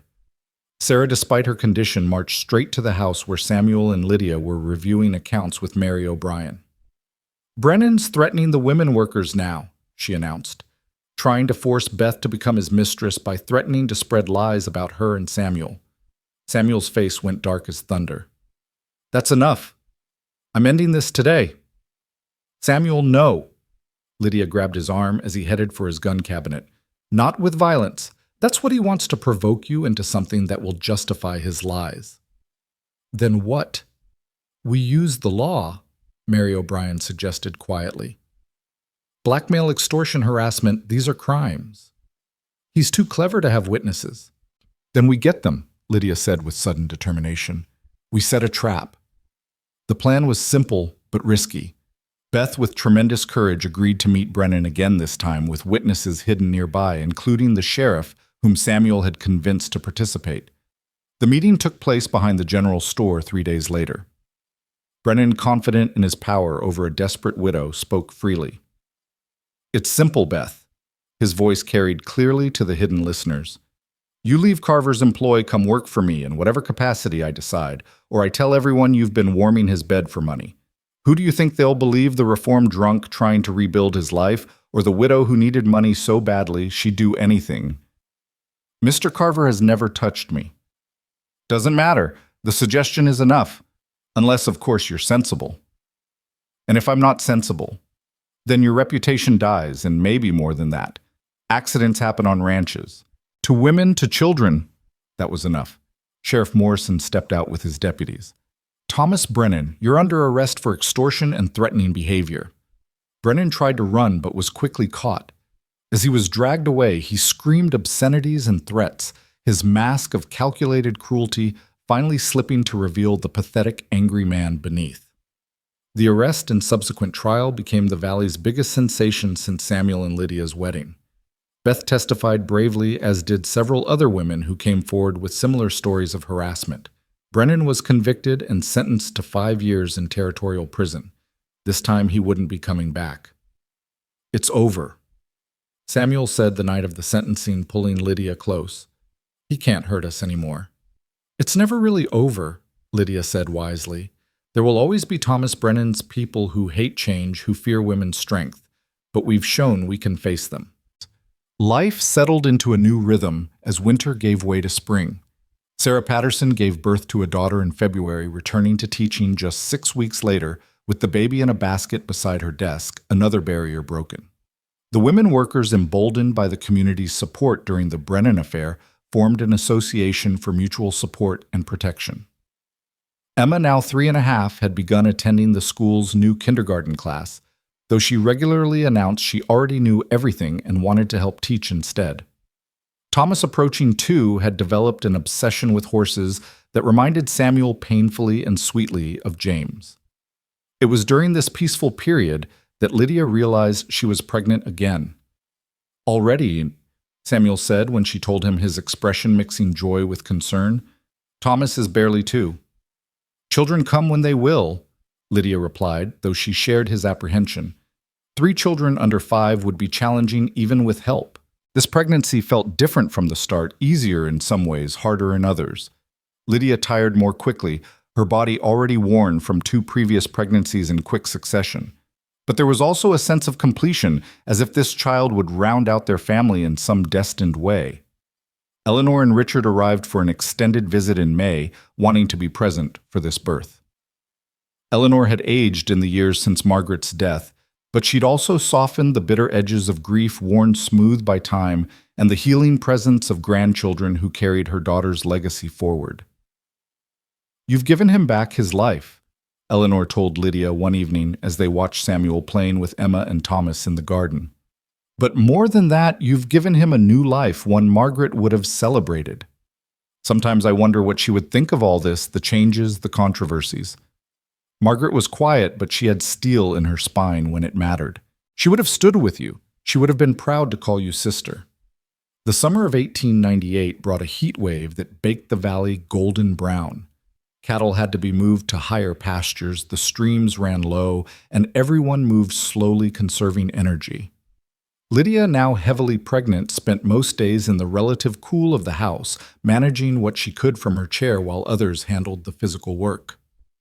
It was during this heat that an unexpected visitor arrived, Catherine Morrison, back from Denver. She appeared at the door on a blazing July afternoon, dressed in black despite the heat. Her beautiful face was marked by lines of unhappiness, and her eyes held a weariness that hadn't been there before. "Hello, Lydia," she said quietly. "May I come in?" Lydia, shocked but composed, stepped aside. "Of course. You look like you need to sit down." In the parlor over cool lemonade, Catherine's story emerged. Her husband, the Denver banker, had died suddenly of a heart attack. But his death had revealed secrets, debts, mistresses, illegitimate children with claims on the estate. "I'm ruined," Catherine said simply. "Financially, socially, completely. Mother won't take me back. She's too ashamed. I have nowhere to go." "Why come here?" Lydia asked, not unkindly, but genuinely curious. "Because you understand what it's like to have nothing, and because I owe you an apology. I was cruel, jealous, petty. I saw Samuel choosing you as a personal insult, proof that I wasn't good enough. But the truth is I wasn't good enough not because of birth or beauty, but because I couldn't see past my own prejudices." Lydia studied the woman who'd once tormented her. Catherine looked broken, but there was something else there, too. A possibility of growth, of change. "What do you want from us?" Lydia asked. "Work if you'll have me. I can keep books, manage correspondence. I was trained for it even if I was never supposed to use it." "You want to work as an employee. I want to survive, and maybe learn to be different than I was." Lydia looked at Catherine for a long moment, then made a decision that would have seemed impossible years ago. "We're starting a new venture, a cooperative store for the women workers selling goods they produce. It needs someone with business experience to manage it. The pay won't be what you're used to." "I'll take it," Catherine said quickly, tears streaming down her face. "Thank you. I don't deserve your kindness." "No," Lydia agreed. "But grace isn't about deserving." Samuel was less forgiving when he heard. "She made our lives hell, Lydia. She spread rumors, encouraged boycotts. And now she's fallen. Do we kick her while she's down, or do we show we're better than she was? You're too kind." "I'm practical. Catherine knows business, knows connections. She could be valuable. And having Harriet Morrison's daughter working for us sends a message that change is inevitable, that even the mighty can fall and be lifted up again." Catherine proved herself, quickly throwing herself into the cooperative store project with desperate determination. The store built on Main Street would sell eggs from the women's chickens, preserved goods, handicrafts, and even some of the women's written work stories and poems that Lydia had encouraged them to create. The grand opening was scheduled for August 15th, but on August 10th, Lydia went into labor. This time was different from the beginning. The pains came fast and hard, too fast. Samuel barely had time to send for Dr. Morrison before the baby was coming. "Something's wrong," Lydia gasped between contractions. "This isn't like before." Dr. Morrison's examination confirmed her fears. "The baby's breech. We need to turn it, or—" He didn't finish, but everyone knew the "or." Breech births were dangerous for both mother and child. "Do whatever you need to do," Samuel said, his face gray with fear.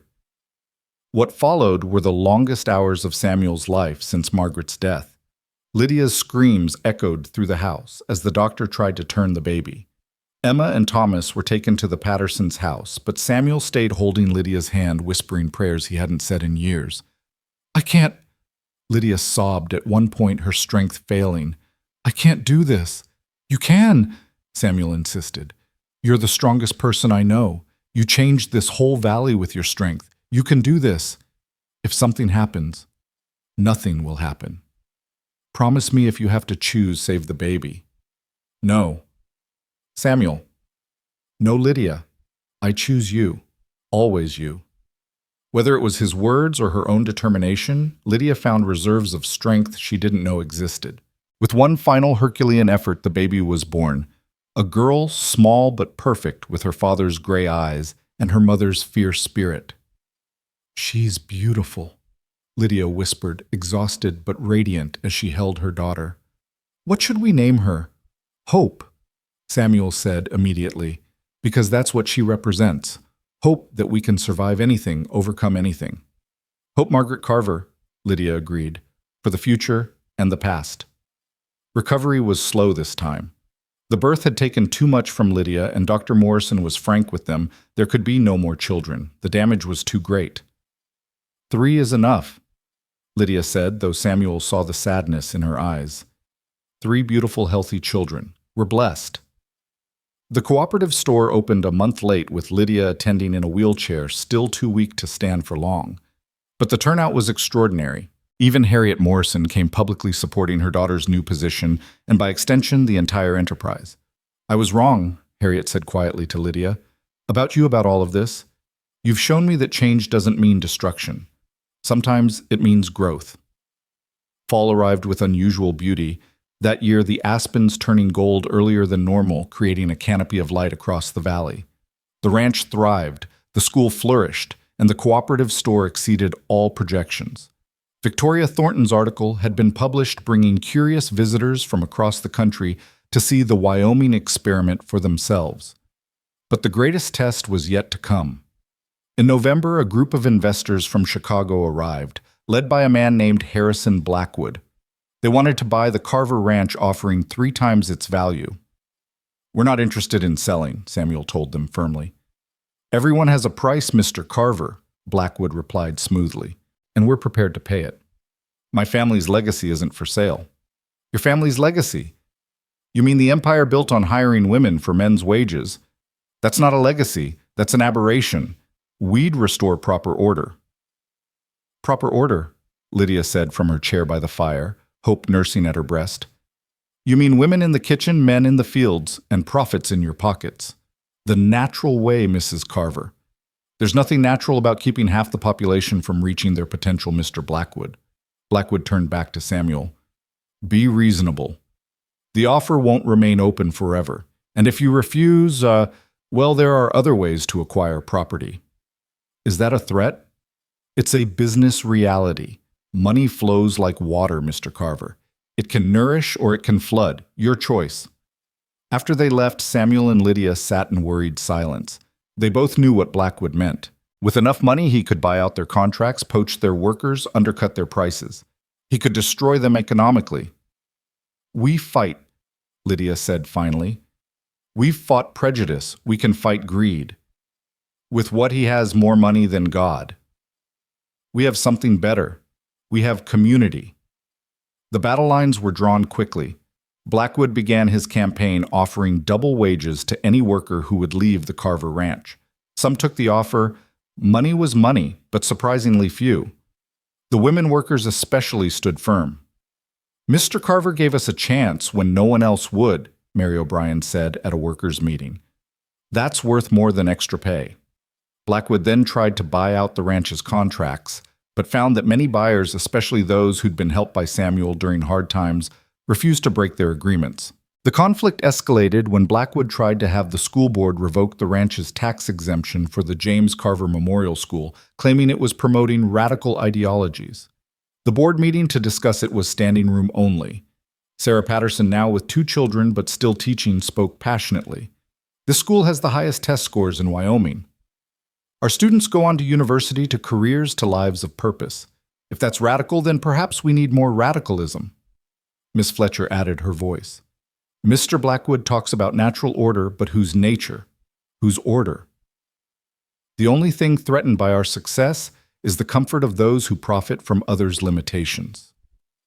Even Catherine Morrison, transformed from her former self, stood to speak. "I was raised to believe in that natural order. It brought me nothing but misery. This community, these people Mr. Blackwood wants to destroy, they saved me when that order failed me. I'll stand with them against any amount of Chicago money."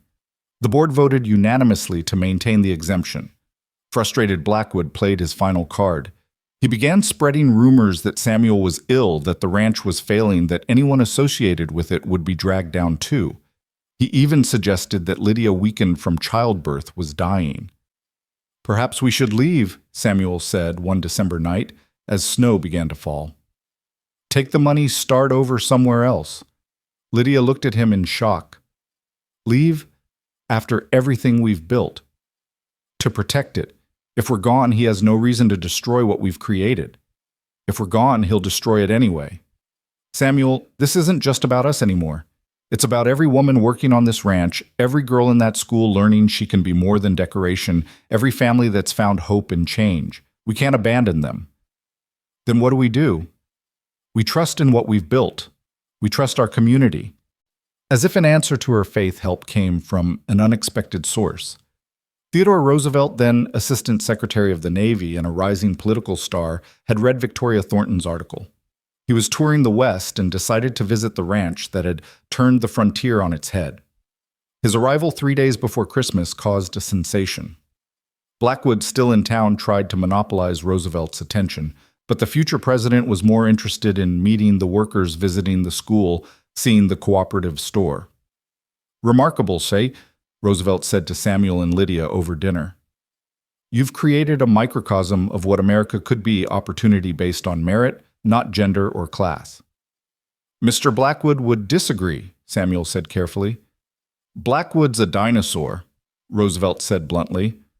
"The future belongs to those who adapt, who see human potential wherever it exists. What you've done here is the American dream in action."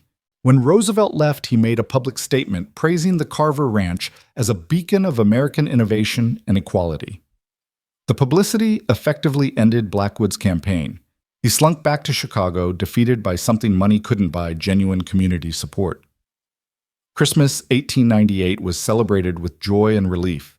The entire valley seemed to gather at the ranch, bringing food gifts and goodwill. Emma, now 4, helped distribute presents to the workers' children.